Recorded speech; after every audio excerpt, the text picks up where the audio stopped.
وقال النبي صلى الله عليه وسلم سبعة يظلهم الله تحت ظله يوم لا ظل إلا ظله ثم ذكر النبي صلى الله عليه وسلم شابا ذكر الله خاليا شابا نشأ في عبادة الله ورجلا ذكر الله خاليا ففاضت عيناه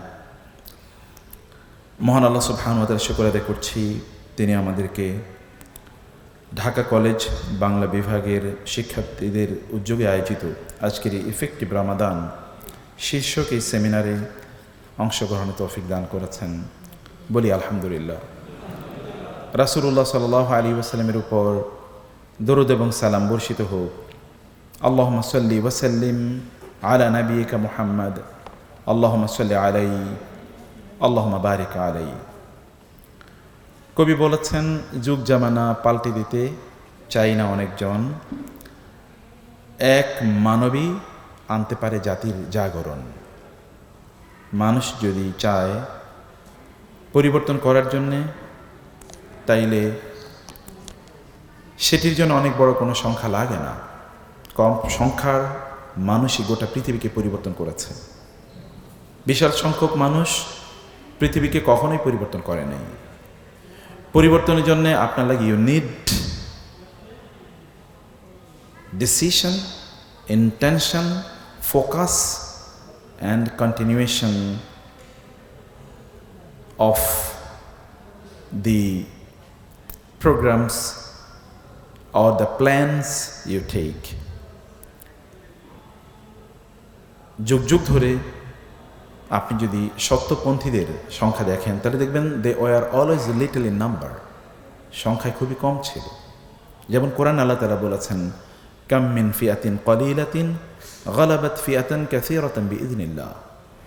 খুব কম সংখ্যক লোক, when they were organized, disciplined, qualified and well oriented, well directed towards their purpose, এই লোকগুলো বিশাল সংখ্যক লোককে পরাজিত করে বা করেছে। এটা হচ্ছে আল্লাহ সুবহানাহু ওয়া তাআলা সুন্নাহ। ফলে সংখ্যা ডাজন্ট ম্যাটার। সংখ্যা অনেক বড় কোনো কিছু না। অনেক বড় সংখ্যা হলেই কি তাতে কি যায় আসে। আবার সংখ্যা যদি খুব কমও হয় কিন্তু সেটি যদি খুবই কোয়ালিটিপূর্ণ হয়, দ্যাট ইজ এনাফ, ততটুকুই যথেষ্ট। এই পৃথিবীর জন্যে একজন মুহাম্মদুর রাসূলুল্লাহ সাল্লাল্লাহু আলাইহি ওয়াসাল্লাম কতটা প্রয়োজনীয় ছিল দেখেন। মোর দেন 200 crore people, 2 billion people, তারা avowed follower of the Prophet sallallahu alaihi wasallam. সেখানে there was no Instagram, there was no Facebook, there was no YouTube, there was no television channel, there was no marketing system, there was no social media, nothing was there, but still he is the most beloved man on the surface of the earth. এই পৃথিবীতে সবচেয়ে প্রিয় মানুষ, এর নাম হচ্ছে মুহাম্মদ সাল্লাল্লাহু আলাইহি ওয়াসাল্লাম। আমেরিকাতে জরিপ চালানো হলো যে আমেরিকাতে সবচেয়ে প্রিয় নাম কোনটি। You must have imagined the name Jesus or David or Solomon, or this name should come first to be the most beloved name. কিন্তু surprisingly, but naturally, quite expectedly, যে নামটি আমেরিকাতে সবচেয়ে বেশি প্রিয় হয়ে উঠল জরিপে, তা হলো মুহাম্মদ সাল্লাল্লাহু আলাইহি ওয়াসাল্লাম। ব্রিটেনে পরিসংখ্যান জানানো হলো সবচেয়ে প্রিয় নাম কোনটি, দেখা গেল অ্যাগেইন মুহাম্মদ সাল্লাল্লাহু আলাইহি ওয়াসাল্লাম। আমেরিকাতে একজন ইমাম, তাকে জিজ্ঞেস করা হলো যে হোয়াট ইজ ইউর নেম, আপনার নাম কি? তিনি বলেন আমার নাম হলো মুহাম্মদ দি 10th, মুহাম্মদ দি 10th, দশম মুহাম্মদ। বলো খুবই সারপ্রাইজিং, খুবই ইন্টারেস্টিং নাম। দশম মুহাম্মদ মানে কি? বলে আমার বাবার 10 জন ছেলে, সবার নাম রেখেছেন মুহাম্মদ। এখন কিভাবে চিনবে? এই কারণে মোহাম্মদ 1, মোহাম্মদ 2, মোহাম্মদ 3, মানে Mohammad first, Mohammad second, Mohammad third, এবং আমি হলাম দশম ছেলে। এই কারণে আমার নাম হচ্ছে মোহাম্মদ দ্য 10th। যখন মানুষের জন্য কিছু করে এবং কোয়ালিটিপূর্ণ কোনো কিছু করে, তখন তাদের নাম অথবা তাদের প্রভাব সমাজে এমন থাকে। আচ্ছা, আপনারা ইমাম আবু হানিফা রাহিমাহুল্লাহ নাম শুনেন, এমন কেউ আছেন? আচ্ছা, ইবনু তাইমিয়ার নাম শোনেন না এমন কেউ আছেন? ইমাম আহমদ ইবনে হাম্বলের নাম শোনেননি? ইমাম মালিকের নাম শোনেননি? এমন কেউ নাই। আচ্ছা, ইব্রাহিম আলাইহিস সালামের নাম শোনেন এমন কেউ আছেন? না। নূহ আলাইহিস সালামের নাম শোনেন নেই এমন কেউ আছেন? আচ্ছা, ইব্রাহিম আলাইহিস সালামের যুগে সবচেয়ে ধনী লোক কে ছিল? তার নাম কে জানেন? হাত তোলেন তো। আচ্ছা, 100 বছর আগে বাংলাদেশের সবচেয়ে ধনী 10 জন লোকের নাম বলতে পারেন? পারেন না। 1400 বছর আগে সবচেয়ে ধনী লোক কারা ছিল? কেউ নাম বলতে পারবেন? পলিটিক্যালি সবচেয়ে ইনফ্লুয়েন্সিয়াল এরকম কারো নাম আপনি বলতে পারবেন? নো, আপনি জানেনই না। But you still remember the names of those who have done something for the humanity. মানুষের জন্য করেছে এরকম লোকের নাম আপনি জানেন। শুধু কি তাই, আপনি তাদের জন্য দোয়াও করেন আল্লাহর কাছে। আপনি গর্বিত ফিল করেন, তাদের অনুসারী অথবা তাদের নাম আপনি জানেন, তাদেরকে আপনি ফলো করেন, এই জন্য আপনি গর্বিত ফিল করেন। শুধু কি তাই, আপনি, not even you, even the ants and the fishes, the flies, the birds, the angels, the trees, the animals, even the mountains and the earth, the soils of the earth, সব কিছু আপনি জানেন তাদের জন্য আল্লাহর কাছে দোয়া করে। ইন্নাল্লাহা ওয়া মালাইকাতাহু হাত্তা আন-নামলাতা ফি জুহরিহা ওয়া হাত্তা আল-হুতা ফি বাহরিহা লা ইউসাল্লুনা আলা মুআল্লিমিন নাস আল খায়র।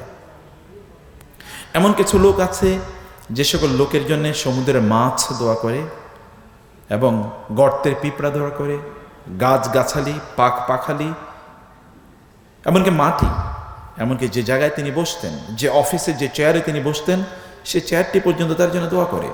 আপনি বলবেন চেয়ারে আবার প্রাণ আছে কিনা? হ্যাঁ, ওয়া ইম মিন শাইইন ইল্লা ইউসাব্বিহু বিতাসবিহি বিহামদি ওয়ালাকিন লা তাফকাহুনা তাসবিহাহুম। এগুলো প্রাণ আছে, কিন্তু আপনি সে প্রাণটা হয়তো বুঝতে পারেন না, এবং এগুলো সবই glorifies the name of Allah, but you can not understand. আপনি বুঝতে পারেন না। আপনার চারপাশে আপনার চেয়ে অনেক অনেক বেশি শক্তিশালী জিনিস আছে, আপনি হয়তো সেগুলোকে বুঝতে পারেন না। আপনার চারপাশে অনেক শক্তিশালী জিনিস আছে। যেমন ঈগলের কথা একবার চিন্তা করে দেখেন তো, কত দূর থেকে সে সমুদ্রের মাছ দেখতে পায়। এত দূর থেকে আপনি কিছুই দেখতে পান না, কত দূর থেকে সে দেখতে পায় ওইখানে একটা মাছ আছে। এবং আপনি একটা বিড়ালের কথা চিন্তা করে দেখেন, কত গভীর রাতে একেবারে অন্ধকার, আপনার চেয়ে কমপক্ষে 6 টাইমস লোয়ার লাইটে সে দেখতে পায়, 6 টাইমস লোয়ার লাইটে। এমনকি একটা তিমি মাছের কথা চিন্তা করে দেখেন, অথবা একটা শার্কের কথা চিন্তা করেন, সেটি 25 গ্যালন ওয়াটারে 1 ফোঁটা রক্ত যদি সেখানে থাকে, তাহলে সে উপলব্ধি করতে পারে 25 গ্যালন ওয়াটারে 1 ফোঁটা রক্ত কিভাবে আপনি ইমাজিন করবেন? আপনি বুঝতেই পারবেন না এটা কোথায় মিলিয়ে যাবে, কিন্তু সে বুঝতে পারে যেখানে 1 ফোঁটা রক্ত আছে, এটা সে বুঝতে পারে। আপনি প্রাণীগুলোকে আল্লাহ তাআলা এরকম তৌফিক দিয়েছেন। বলা হয় সুলাইমান আলাইহিস সালাতু ওয়াস সালাম, বৃষ্টি হচ্ছিল না, তিনি তার লোকজনকে নিয়ে বৃষ্টি প্রার্থনার জন্য, নামাজ আদায় করার জন্য তিনি যাচ্ছিলেন, এবং তিনি একটি ওয়াদি উপত্যকা, সূরাতুল সাদে আছে সুলাইমান আলাইহিস সালামের আলোচনা, সূরাতুন নামলে আছে, তিনি যাচ্ছিলেন এবং তিনি দেখলেন যে ওইখানে পিপিলিকাগুলো এরকমভাবে না হয় এরকমভাবে পা উপরের দিকে তুলে আছে। এমনকি হঠাৎ করেই পিপিলিকাদের মধ্যে সর্দার, পিপিলিকা এই কমিউনিটি কিন্তু রানী দ্বারা পরিচালিত, যেমন মানে মানুষ পুরুষ দ্বারা পরিচালিত সাধারণত মানুষের সমাজে, মানে বাইরে ঘরে তো মায়েরা পরিচালনা করেন, তারা হচ্ছেন ঘরের রানী বা ঘরের দায়িত্বশীলা, ঘরের তারা কিং বা কোয়েন যদি বলি।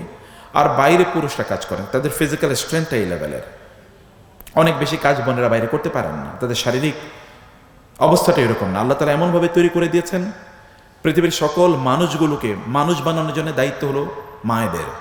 আদরের সব অমানুষ হয়ে যেত, আদরের সব কি অমানুষ হয়ে যেত।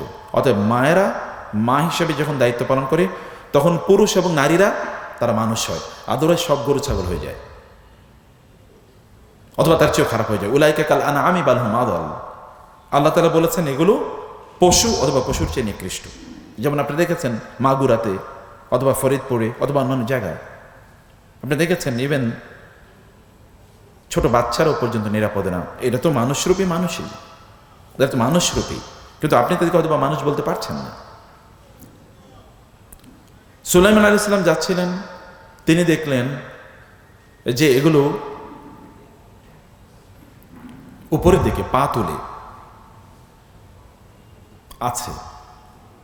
এর মধ্যে তাদের রানী পিঁপড়া বলে উঠল, ক্বালাত নামলাতু ইয়া আইয়ুহান নামলু দুখুলু মাসাকিনাকুম লা ইয়াহতিমান্নাকুম সুলাইমান ওয়া জুনুদুহু ওয়া হুম লা ইয়াশউরুন।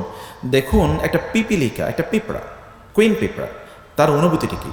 আইয়ুহান নাম, হে অ্যান্টস কমিউনিটি, হে পিঁপড়ার দলরা, উদখুলু মাসাকিনাকুম, তোমাদের ঘরে ঢুকে যাও, গর্তে ঢুকে যাও। লা ইয়াহতিমান্নাকুম সুলাইমানু ওয়া জুনুদুহু, সুলাইমান এবং তার সৈন্যরা যেন তোমাদেরকে পায়ের নিচে পিষ্ট না করে। ওয়া হুম লা ইয়াশউরুন, তারা কিন্তু না বুঝেই করবে। পিপিলিকা কিন্তু কোনো অভিযোগ দিচ্ছে না, পিপিলিকা একটা অ্যান্ট। কেন ইমাজিন, এ তো মানুষ না, আপনার মতো ঢাকা কলেজে পড়ে না,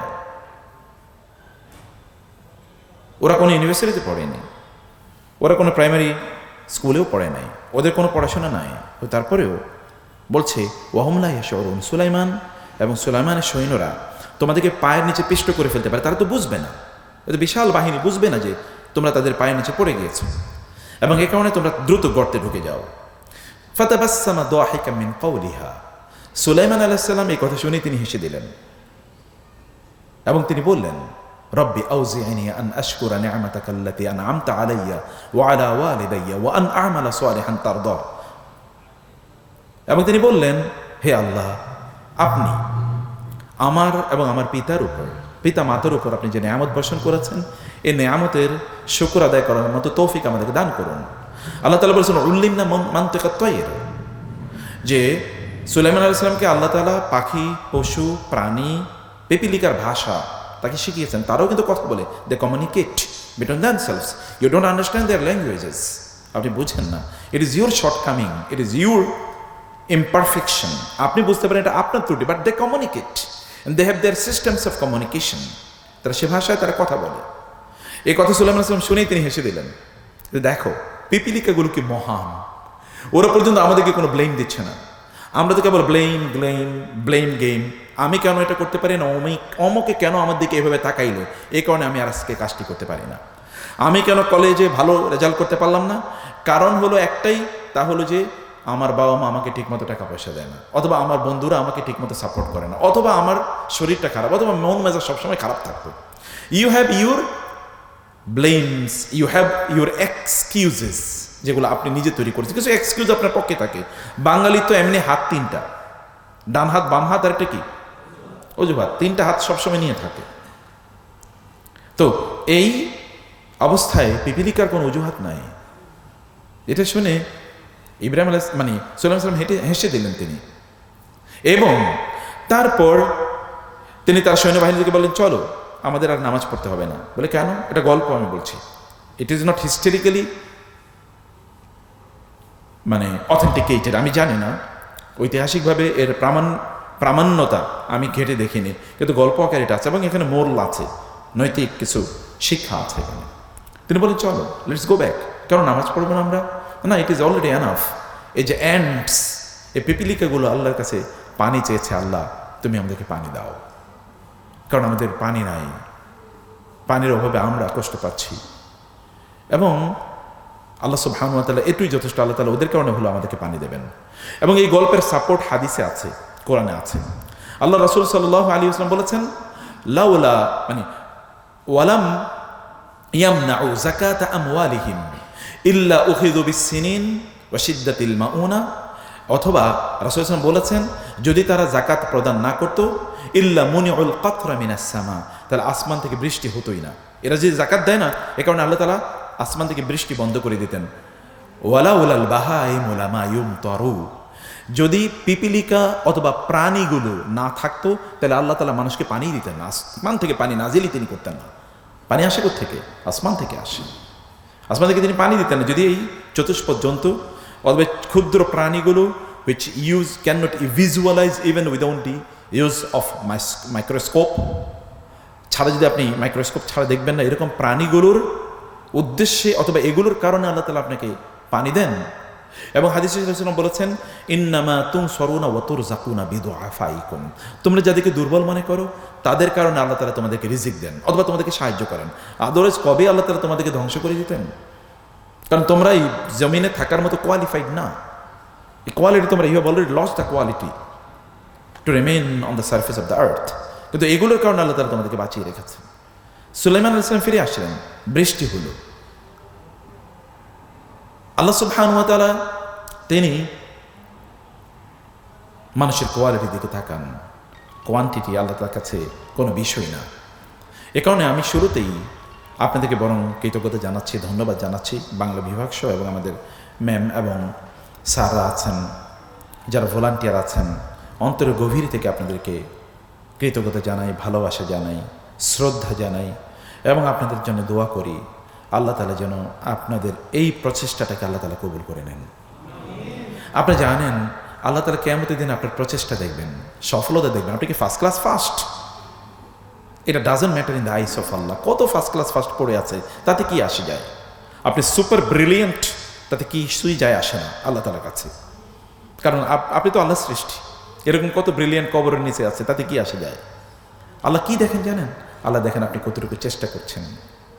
কেবল চেষ্টার দিকে তাকান এবং কিয়ামতের দিন আপনি গিয়ে দেখবেন আপনি একটা প্রোগ্রাম অর্গানাইজ করেছেন, কিন্তু আপনার অন্যদের সেকুলার পার্সপেক্টিভে অথবা সাধারণ জেনারেল আন্ডারস্ট্যান্ডিংয়ে এটা সুপ্রিমলি সাকসেসফুল হয়নি, আপনার মনটা খুবই খারাপ। কিন্তু কিয়ামতের দিন গিয়ে দেখবেন বিশাল পুরস্কার আপনার জন্য অপেক্ষা করছে। আপনি ইউ উইল বি সারপ্রাইজড, আল্লাহ এটা কিসের জন্যে? বলে ওই দিন যে তুমি একটা প্রোগ্রাম অর্গানাইজ করেছো না, তুমি এটা করেছো তোমার অন্তরের গভীর ভালোবাসা দিয়ে, এই কারণে তোমার জন্য এই বিশাল পুরস্কার আমি ব্যবস্থা করে রেখেছি।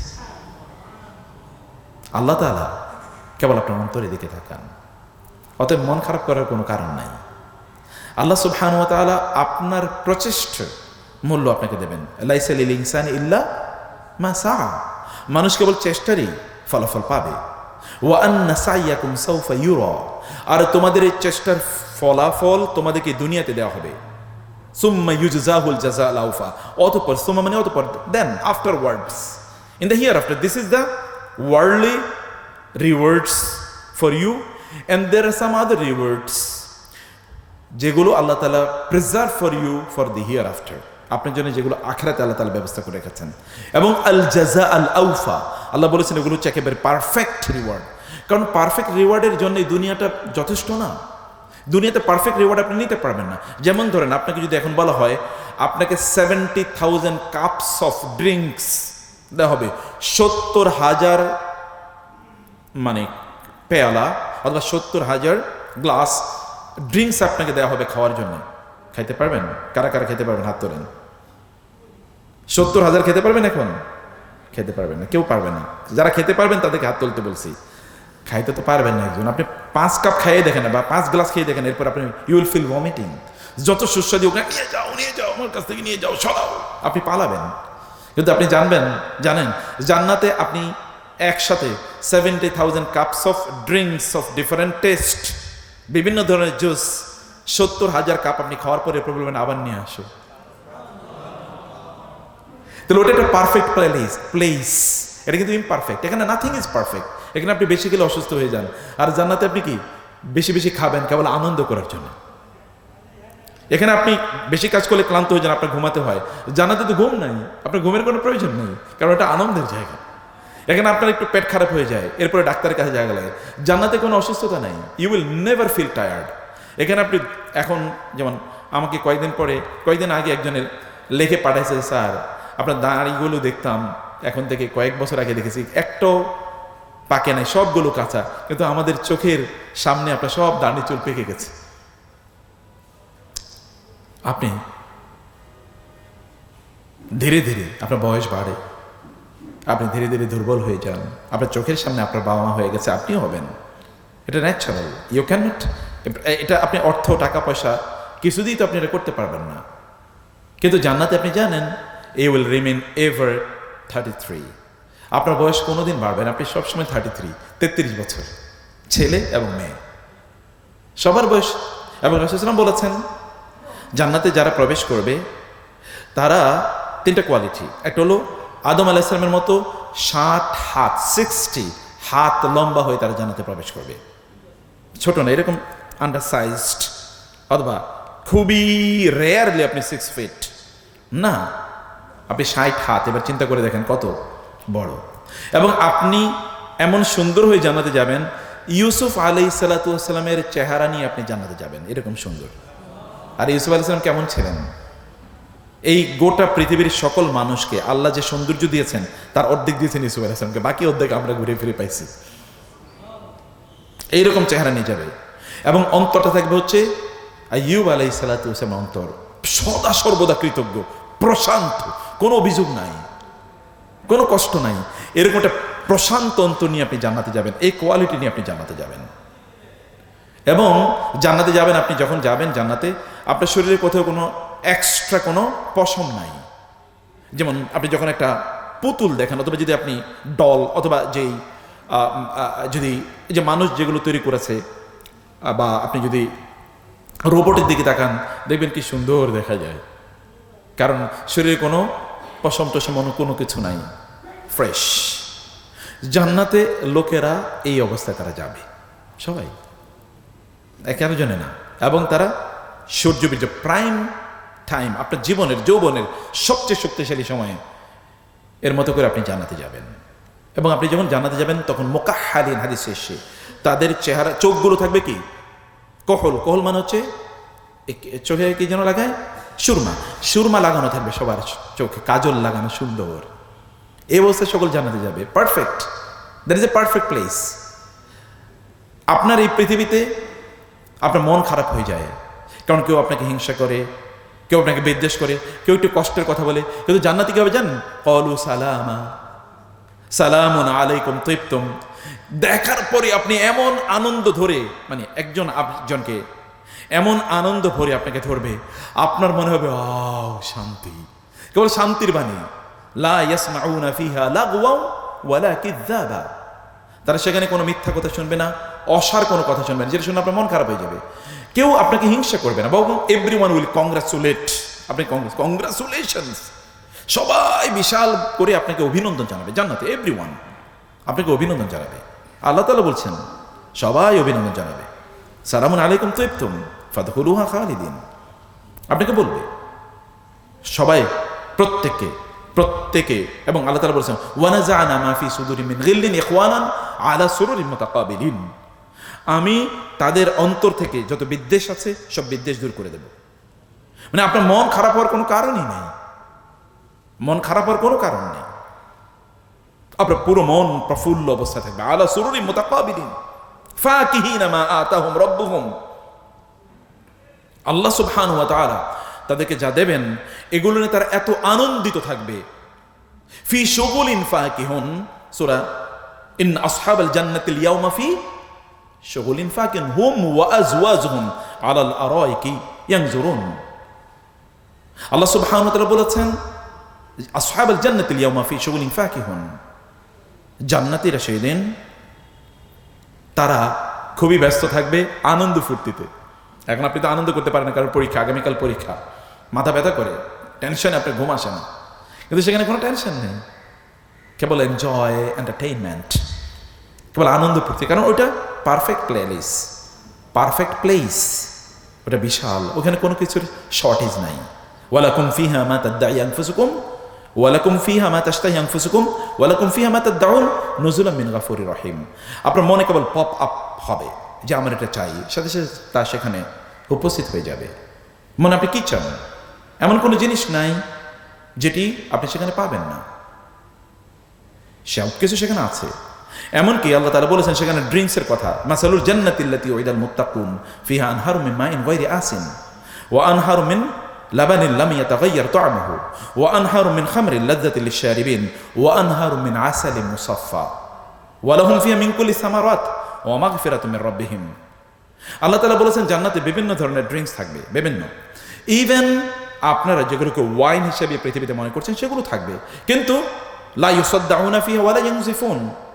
সেই দিন সেই জান্নাতের এই ড্রিঙ্ক অথবা এই ওয়াইন সেবন করার পর, খাওয়ার পর, গ্রহণ করার পর আপনার মাথা ঘুরাবে না, আপনি পাগল হয়ে যাবেন না। এখন তো মাতাল হয়ে যায় লোকেরা, অথবা মাথা চিনচিন করে ব্যথা করে, কিন্তু সেগুলো এরকম না, সেগুলো আপনার মাতাল করবেন। আল্লাহ তাআলা বলেছেন সূরাতু আল ওয়াকিআতে ওয়া লাহমি তায়রিন মিম্মা ইয়াশতাহুন এবং আপনার জন্য সেদিন থাকবে অফাওয়াকিহা কাসীরা, বিভিন্ন ধরনের ফ্রুটস। এবং এই ফ্রুটস, যে ফ্রুটস আপনি চিন্তাও করতে পারেন না, হতে পারে যেমন আম আপনার কাছে, ম্যাঙ্গো, অথবা ধরুন আপনার কাছে ল্যাংড়া আম, অথবা যদি আমরা বলি আমরুপালি, ধরেন 1000 টাইপের আমরুপালি আপনার সামনে উপস্থিত। আচ্ছা, 1000 টাইপের আমরুপালি হয় কিভাবে? It is impossible. বাট এইরকম আম হয়তো আপনার জন্য এখানে উপস্থিত করা হয়েছে, আমি যদি বলি বাংলাদেশের প্রেক্ষাপটে। অথবা আপনি যেটাই চান, এরকম thousands of items will be presented in front of you. এটা আপনি চিন্তাও করতে পারেন না, যেটি এই পৃথিবীতে আপনি চিন্তাও করতে পারেন না। মালা আইনুন রাআত ওয়ালা উযুনুন সামিআত ওয়ালা খাতারা আলা কলবি বাসার। মানুষ যেটা চিন্তাও করতে পারে, এটা জান্নাতে আছে। এটা কিন্তু আল্লাহ বলেছেন যে এই পৃথিবী দেখে আপনি ওয়াও এত সুন্দর, এরকম দেখে আমরা খুবই অভিভূত হয়ে পড়ি না? অনেক সুন্দর সুন্দর সিন দেখে, ফুল দেখে কি অভিভূত হয়ে পড়ি, আকাশ দেখে কি অভিভূত হয়ে পড়ি, নীল সাগর দেখে অভিভূত হয়ে পড়ি, সবুজ বাতায়ন দেখে অভিভূত হয়ে পড়ি। আমরা কি অভিভূত, আমরা যখন প্রকৃতি দেখি আমরা অভিভূত হয়ে পড়ি। বৃষ্টির মধ্যে একটু দৌড়াতে পারলে ভালো লাগে, তাই না? এগুলো এই দুনিয়ার ভালো লাগা। কিন্তু এই ভালো লাগা, এটা জান্নাতের ভালো লাগার কতটুকু তার কোনো প্রপোর্শন নেই। সেটাকে কোনো ক্যালকুলেটর সেটাকে ক্যালকুলেট করে বলতে পারবে না সেটি ভালো লাগাটা কেমন, কোন লেভেলে সে ভালো লাগা। কারণ ওটাকে বলার, ওটাকে আপনি বা আমরা উপলব্ধি করতে পারবে এরকম কোনো অবস্থাই নাই। উপলব্ধি করতে পারবো না, আন্ডারস্ট্যান্ডিং করতে পারবো না, ওই ক্যাপাবিলিটি নাই, ওই মেধা নাই। আল্লাহ তাআলা এটাকে যখন ইয়াউমা তুবাদদালুল আরদু গায়রাল আরদ ওয়াস সামাওয়াত ওয়া বারাজু লিল্লাহিল ওয়াহিদিল কাহ্হার, সেদিন আপনি ডিফারেন্ট শেপ মানুষের হবে, সব কিছু ডিফারেন্ট। যেমন এই দুনিয়াতে আপনি অনেক কিছু বলে যান, কিন্তু জান্নাতে আপনি উইল নেভার ফরগেট এনিথিং। কিচ্ছু বলবেন না, কিছু আপনি ভুলবেন না। 1000 বছর না, লক্ষ বছর না, কোটি বছরের ঘটনা আপনার মনে থাকবে, জল জল করে আপনার মনে থাকবে। কারণ আপনার তো মন খারাপ হওয়ার কোনো কিছু নাই সেখানে। আল্লাহ সুবহানাহু বলেন, আমি এগুলো সব তাদের অন্তর থেকে, এরকম তাদের ব্রেন থেকে, তাদের চিন্তা চেতনা থেকে এগুলো আমি এরকম একেবারে টেনে বের করে ফেলবো। ওয়া নাযা'না মা ফি সুদুরি মিন গিল্লিন ইখওয়ানান, তার ব্রাদার্স, সেখানে তার বন্ধু হবে। সেদিন কারো বিরুদ্ধে কারো কোনো হিংসা নাই, বিদ্বেষ নাই, ঘৃণা নাই, জিঘাংসা নাই, প্রতিহিংসা নাই, কেউ কারোর বিরুদ্ধে কোনো অ্যাকশন রিঅ্যাকশন কোনো কিছু নাই। আলা সুরুরিন মুতাকাবিলিন। আজকে তো আমরা পেছনে যে চেয়ারগুলো কিন্তু একটা পেছনে আরেকজন, আরেকজনের পেছনে আরেকজন, আবার একটা হায়ারার্কি, যেমন একটু সাররা সামনে বসেছে, আপনার পেছনে বসেছেন। কিন্তু জান্নাতের ব্যাপারটা এরকম না। জান্নাতে আলা সুরুরিন মুতাকাবিলিন, রাউন্ড টেবল, সামনাসামনি, সামনাসামনি, সামনাসামনি বসবেন, আনন্দ করবেন। আল্লাহ তাআলা এরকম একটা পারফেক্ট প্লেস, একটা পারফেক্ট অ্যারেঞ্জমেন্ট জান্নাতে আমাদের জন্য করে দিয়েছেন। সেই জান্নাতের অ্যারেঞ্জমেন্ট হয়তো আমরা বলতে পারবো না, কিছু হয়তো আমরা আপনাদের কাছে শুধু বলতে পারি, কিন্তু তার চেয়ে বেশি বলার কোনো সুযোগ নেই। এইরকম ব্যবস্থা আল্লাহ তাআলা, যারা আল্লাহর জন্য চেষ্টা করেন, আল্লাহ তাদের জন্য এটা ব্যবস্থা করে রাখেন। আল্লাহ সুবহানাহু ওয়া তাআলা আপনার প্রচেষ্টাগুলো দেখবেন। এবং এই কারণে আমি এখানে আপনাদের জন্য যারা আয়োজন করেছেন, আমি দোয়া করি আল্লাহ সুবহানাহু ওয়া তাআলা যেন আপনাদের এই আয়োজনটাকে কবুল করে নেন, এবং এর ইম্প্যাক্ট যেন আল্লাহ সুবহানাহু ওয়া তাআলা এই কলেজে দীর্ঘদিন পর্যন্ত যেন আল্লাহ তাআলা রাখেন।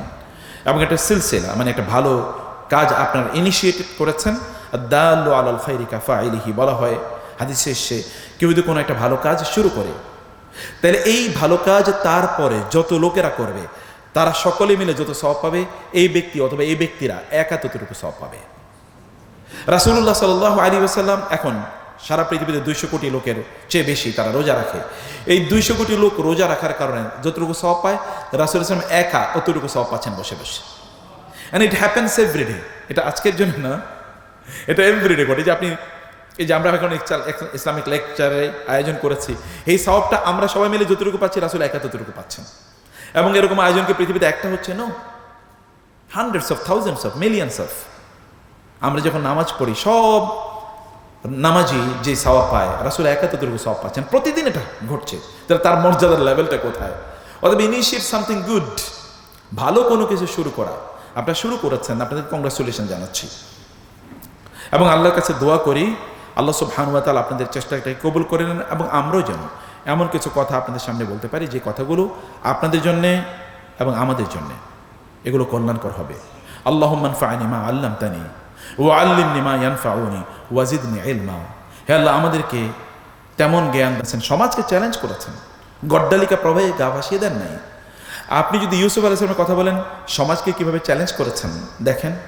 আপনি যদি মুসা আলাইহিস সালামের কথা বলেন, সমাজকে কিভাবে চ্যালেঞ্জ করেছেন।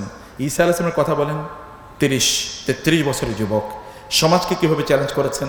মুহাম্মদ রাসূলুল্লাহ সাল্লাল্লাহু আলাইহি ওয়াসাল্লামের কথা একবার চিন্তা করে দেখেন তো, তার বয়স 25 না তারও আগে, যখন তিনি সিরিয়া থেকে ফিরে আসলেন, এসে দেখলেন কুরাইশ এবং অন্য মক্কার অন্য গোষ্ঠীরা তার যুদ্ধে লিপ্ত হয়ে গেছে।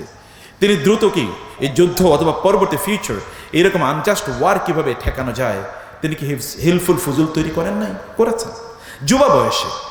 এবং যখন তিনি 25 বছর বয়সে পৌঁছেছেন, তখন তিনি তৎকালীন আরবের সবচেয়ে ধনী নারী এবং সবচেয়ে সুন্দরী, সবচেয়ে সম্ভ্রান্ত ফ্যামিলির নারী খাদিজাতুল কুবরা উইদিন ব্র্যাকেট রাদিয়াল্লাহু তাআলা আনহা, তার ব্যবসায়িক পার্টনার হিসেবে অথবা তার ব্যবসার ম্যানেজার হিসেবে, সুপারভাইজার হিসেবে, মোদারেব হিসেবে তিনি গেলেন সিরিয়াতে। এবং তার চরিত্রের অনুপম চরিত্রে মুগ্ধ হয়ে খাদিজাতুল কুবরা নিজেই এবার প্রপোজ করলেন, তিনি ইয়াং মুহাম্মদকে বিয়ে করতে চান সাল্লাল্লাহু আলাইহি ওয়াসাল্লাম।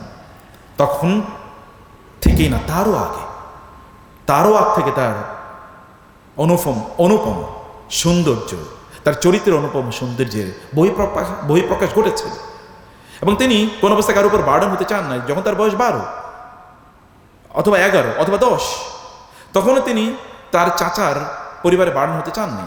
তার চাচি ফাতেমা বিনতে আসাদ, এই ফাতেমা তার চাচি অর্থাৎ আবু তালেবের স্ত্রী, তিনি পর্যন্ত তার সন্তানদের চেয়ে মুহাম্মদকে বেশি ভালোবাসতেন সাল্লাল্লাহু আলাইহি ওয়াসাল্লাম, ছোট ইয়াং মুহাম্মদকে। কারণ কি? কারণ যে তিনি এত শান্ত এবং ফ্যামিলিতে কাজ করার ক্ষেত্রে তিনি এতটা আগ্রহী, এতটা তিনি সাপোর্টিভ যে তিনি অন্যদের ভালোবাসা কেড়ে নিচ্ছেন, অন্যরা বাধ্য হচ্ছেন তাকে ভালোবাসতে। 25 বছর বয়স থেকে তার সমাজ উন্নয়নের জন্য তার কাজের অবস্থা দেখেন। এবং এই কারণে যখন তিনি নবুয়তের নির্দেশনা যখন তার কাছে আসছিল হেরা গুহাতে, সেই আপনার জাবালে নূরে আলোর পাহাড়ে যখন আলোর দিশা তার কাছে আসছিল, তিনি মক্কার লোকদেরকে ডেকে বললেন, ইয়া মাশারা কুরাইশ, হে কুরাইশরা, আমি যদি তোমাদেরকে বলি যে এই পাহাড়ের ঠিক অপর পাশে একদল খাইলান অর্থাৎ একদল অশ্বারোহী বাহিনী ঘোড়ার উপর চড়ে তোমাদেরকে আক্রমণ করার জন্য প্রস্তুত হয়ে আছে, তোমরা কি আমার কথা বিশ্বাস করবে? কুনতুম মুসাদ্দিকিয়া, তোমরা কি আমাকে বিশ্বাস করবে? তারা সমস্যায় বলে উঠল, হ্যাঁ, কারণ আপনাকে কখনোই মিথ্যা কথা বলতে শুনিনি। চিন্তা করে দেখুন, সমাজের প্রচলিত প্রথার বিরুদ্ধে তিনি কথা বলবেন, তারপরে লোকেরা, তার বয়স 40, বলছেন না আপনাকে গত 40 বছর বয়সে কখনোই মিথ্যা কথা বলতে শুনিনি। This is the certification. এবং আপনি আমাদের জন্য সবচেয়ে বড় বিশ্বস্ত। মক্কা থেকে তিনি মদিনায় হিজরত করে চলে যাচ্ছেন এবং তারা তাকে হত্যা করার জন্য পরিকল্পনা করেছে। তারপরে he is the banker of the people of Mecca, মক্কার লোকদের ব্যাংকার তিনি, তাদের সকল সম্পদ তার কাছে গচ্ছিত। এবং তিনি আলী রাদিয়াল্লাহু তাআলা আনহুকে রেখে গেলেন, তুমি থাকো এবং এখানে থেকে মানুষের সম্পদ মানুষের কাছে ফিরিয়ে দেওয়ার আগ পর্যন্ত তুমি যাবে না। এবং আলী মানুষের কাছে তাদের সম্পদগুলো ফিরিয়ে দেওয়ার পর তারপরে তিনি মদিনা যান রাদিয়াল্লাহু তাআলা আনহু। তখনও লোকেরা তাকে মিসট্রাস্ট করতে পারেনি, তার লোকেরা জানতো তিনি আমাদের শত্রু হলেও তার চেয়ে পরম বিশ্বস্ত আর কেউ নাই। কি অসাধারণ ক্যারেক্টার! এটা তো যুবা বয়সে আপনাকে অর্জন করতে হয়। নবীরা তাই প্রদর্শন করেছেন। ইন্নী লাকুম নাসিহুন আমিন, ইয়া কওম ইত্তাকুল্লাহ, হে লোকেরা তোমরা আল্লাহকে ভয় করো। এবং ইন্নী রাসূলুন আমিন, আমি আল্লাহর পক্ষ থেকে বিশ্বস্ত। তোমরা তো জানো আমি তোমাদের কাছে বিশ্বস্ত। আমি কোনোদিন তোমাদের সাথে গাদ্দারি করিনি, তোমাদের ক্ষতি করিনি, অন্যায় করিনি, ইফটিস করিনি, অথবা আমি অ্যাডামটিস করিনি, অথবা আমি তোমাদের কোনো ক্ষতি করিনি। আমি তোমাদের ঘৃণা বিদ্বেষ ইত্যাদি ছড়াই নাই তোমাদের সমাজে।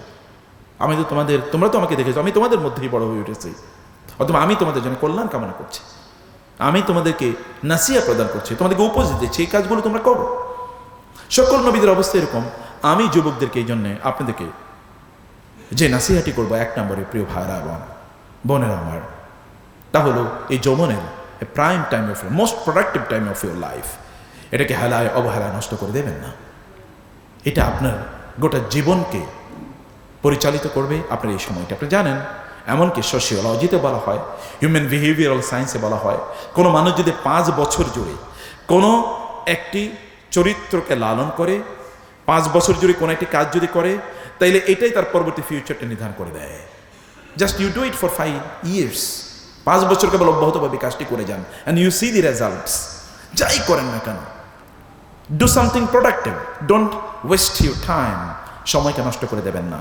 সময় খুবই গুরুত্বপূর্ণ। সময় ইজ লাইফ, টাইম খুবই গুরুত্বপূর্ণ। ওয়াল আসর, আল্লাহ সময়ের শপথ বলেছেন। মানে কি? মানুষ সময় সবচেয়ে কম মূল্য দেয়। আপনি জানেন রিচ পিপল বাই টাইম। সবচেয়ে যারা মানে যারা ধনী, ধনী মানে হচ্ছে আপনি জানতো বাংলাদেশের সবচেয়ে ধনী লোকের কাছে জানতো বলে আমি আপনার সাথে 5 মিনিট কথা বলবো, দেখেন তো সময় দেয় কিনা, সময় দেয় কিনা? তার কাছে সময় নাই, কারণ তারা জানে সময়ের কত মূল্য, সময়ের কত গুরুত্ব তারা জানে। সময়, rich people always buy time. এবং এই কারণে হাসান আল বসরি রাহিমাহুল্লাহ এর বক্তব্য আছে, তিনি বলেছেন আমি সালফে সালেহ মানে সাহাবায়ে কেরাম তাবেঈদেরকে দেখেছি, তাদের কাছে কেউ যদি সময় চাইতো যে একটু আমাকে সময় দেন, তারা বলতো না ভাই সময় তো নাই, কারণ এতটুকু সময়ের মধ্যে আমার অনন্ত জীবনের পুঁজি অর্জন করতে হবে, আমার কাছে সময় নাই। তুমি আমার কাছে টাকা চাও, আমি তোমাকে টাকা দেব। আর বাঙালিরই তো 1 কাপ চা দিয়ে 1 ঘন্টা না 1 দিন বসে রাখা যায়। বাঙালির কাছে সময়ের কোনো মূল্য নাই, তার কাছে কেবল কয়টা পয়সার মূল্য, এবং কয়টা পয়সার কারণে সে তার নিজকে বিক্রিও করে দিতে পারে। খুবই দুর্ভাগ্য এই জাতির। সময়ের মূল্য যারা দিতে পারে তারাই কেবলমাত্র পৃথিবীতে সফল হয়। আপনি সফল লোকদের একটু স্টোরি পড়েন তো প্লিজ, এবং দেখেন তারা সময়কে কীভাবে মূল্য দিয়েছে। আপনাদের সময়টাকে মূল্য দেন please. Rich people always buy time, poor people always buy stuff. গরিবরা সবসময় কি, তারা কেবল গ্যাজেট, স্টাফ ইত্যাদি কেনে। এবং যেমন এখন যদি আপনাকে এখন 10 লাখ টাকা দেওয়া হয়, আপনার মাথায় কেবল ঘুরতেছে আইফোন 16, আইফোন 16, আইফোন 16, আইফোন 16, কেবল মাথায় এটার জিকির চলতেছে। আপনি এর বাইরে ভাবতেই পারছেন না। অথবা আপনি একটা লেটেস্ট মডেলের একটা হুন্ডা কিনবেন, মাথায় কেবল এগুলো ঘুরছে, স্টাফের বাইরে কোনো কিছু নাই। কিন্তু রিচরা পুরা তার স্টাফের পেছনে ঘুরে। এবং intelligent people always buy skills. যারা খুবই বুদ্ধিমান লোক তারা স্কিল ডেভেলপ করে, কারণ জানে ultimately it will ultimately decide, এটাই আলটিমেটলি ফ্যাক্টর হয়ে দাঁড়াবে, এটাই আলটিমেটলি হয়ে দাঁড়াবে। এবং যারা ইগনোরেন্ট পিপল তারা always they buy television, Facebook, YouTube, chitchat, এগুলো তারা কেবল কেনে, অর্থাৎ এগুলোতে তার সময় কেনে। আপনি দেখেন তো গ্রামে অধিকাংশ সাধারণ মানুষও কি বলে আমার এমবি নাই, এমবি শেষ হয়ে গেছে। আচ্ছা উনি এমবি দিয়ে করে কি? আমি প্রথমে বুঝতাম না যে এমবি মানে কি, পরে বুঝছি যে এমবি মানে হচ্ছে নাই, ইন্টারনেট নাই। এবং তাকে টাকা দিয়ে দেখেন সে আগে এমবি কেনে, মানে ইন্টারনেট কিনবে, কারণ ফেসবুক দেখবে, ইউটিউব দেখবে। এবং অধিকাংশ সময় সে কাটায় কোথায় দেখেন, অধিকাংশ সময় তারা কাটায় কোথায়। এখন আপনি কোন ক্যাটাগরিতে যাবেন? Just invest your time for your আপলিফটমেন্ট, for your development, for your future, here and here after. আপনার নিজের উন্নয়নের জন্য সময়টাকে ব্যয় করেন, এবং আজকে থেকে সিদ্ধান্ত নেন আপনি সময়টাকে ব্যয় করবেন। ইল্লাল্লাযীনা আমানু ওয়া আমিলুস সালিহাতি, নিজের উন্নয়নের জন্য, ওয়া তাওয়াসাউ বিল হক ওয়া তাওয়াসাউ বিস সবর, মানুষের উন্নয়নের জন্য। দুটো পার্ট, কেবল আত্মকেন্দ্রিকতা নয়, কেবল গোটা পৃথিবীটা আত্মকেন্দ্রিক ওয়ার্ল্ডে পরিণত হয়েছে। সব আমি, আমার, কিন্তু আমি আমার এরকম কোনো কিছু নাই। আপনি আমি এবং আমার বাইরে আপনাকে উঠতে হবে, আমাদের বলতে হবে। এটা যেদিন আমরা বলতে পারবো সেদিন আপনার রিয়েল পিস, ট্রাঙ্কুইলিটি, এটি আপনি অর্জন করতে পারবেন। আপনি এটাকে ফিল করবেন। আপনি সময়টাকে কাজে লাগান ভাইরা। এভরি মিনিট ম্যাটার্স, বিশ্বাস করুন, প্রত্যেকটা মিনিট ম্যাটার করে। সালফে সালেহ তারা সময়টাকে কি করতেন? 3 ভাগে বিভক্ত করতেন। 1 ভাগ তারা রাখতেন তাদের ঘুম বিশ্রামের জন্য, 1 ভাগ রাখতেন দুনিয়ার কাজের জন্য, যেমন পড়াশোনা অথবা আয় ইনকাম, আর 1 ভাগ রাখতেন তারা জ্ঞান অর্জনের জন্য। জ্ঞান এটাকে আপনাকে সত্যি করতে রক্ষা করবে। সম্পদ রক্ষা করার জন্য আপনাকে কষ্ট করতে হবে, এমনকি আপনার জীবনে চলে যেতে পারে। আর সম্পদ রক্ষা করার জন্য এমনকি আপনি তো ডাকাতও হায়ার করবেন, লুটের হায়ার করবেন, সন্ত্রাসী হায়ার করবেন, অথবা আপনি হয়তো ধরেন আইন প্রয়োগকারী সংস্থাকে আপনি প্রচুর পরিমাণ তাকে ঘুষ দেবেন, অথবা রাষ্ট্র যারা পরিচালনা করে তাদেরকে ঘুষ দেবেন, রাজনীতিবিদদেরকে আপনি ঘুষ দেবেন, এবং আপনি আইনজীবীদেরকেও ঘুষ দেবেন আপনার সম্পদ রক্ষা করার জন্য। কিন্তু আপনার জ্ঞান আপনাকে কেবল রক্ষা করবেন, আপনাকে আলোকিত করবে, মানুষের কাছে সম্মানিত করে তুলবে। And you will be remembered by the people after many 100 years। শত বছর পরেও লোকেরা আপনাকে স্মরণ করবে, আপনাকে সম্মান করবে, যেমন আইনস্টাইনকে অথবা যেমন আইজ্যাক নিউটনকে। আমি সেকুলার পার্সপেক্টিভে তাদের কথা বলছি, তার still the people remember them. But আপনি যদি রিলিজিয়াস পার্সপেক্টিভে বলেন, তাহলে এখন আমরা বলি ইব্রাহিম আলাইহিস সালাম, নিউটন আলাইহিস সালাম বলি না কিন্তু, নাকি বলি? বলি না, কিন্তু ইব্রাহিম আলাইহিস সালাম বলি, নূহ আলাইহিস সালাম বলি, কিন্তু ইবলিস আলাইহি আল্লাহ আনা, ইবলিস তোর উপর আল্লাহ লানত পড়ুক, এটা আমরা বলি। এটা অবশ্য অনেকে মুখে মুখে বলে, পরে আবার ইবলিসের কানে কানে আমি একটু ভুল বলছি, আমি তোমার খুবই পরম বন্ধু, তুমি আমার সবচেয়ে ক্লোজ ফ্রেন্ড। নাকি ইবলিসের চেয়ে বড় বন্ধু কে আছে আমাদের? ও যা বলে আমরা তাই শুনি, এবং যা বলে দেখেন আপনি যদি গানের আসর করতেন তাহলে কি হতো বলেন তো? এখানে মারামারি লাগতো কেন? পুলিশ আপনাকে আনতে হতো। কারণ ওইটা কি ইবলিসের আসর নাকি নবীদের আসর? গানের আসর কার আসর? তো ওইখানে দেখেন না কি পরিমাণ, তাহলে লোকেরা কার কথা শুনে?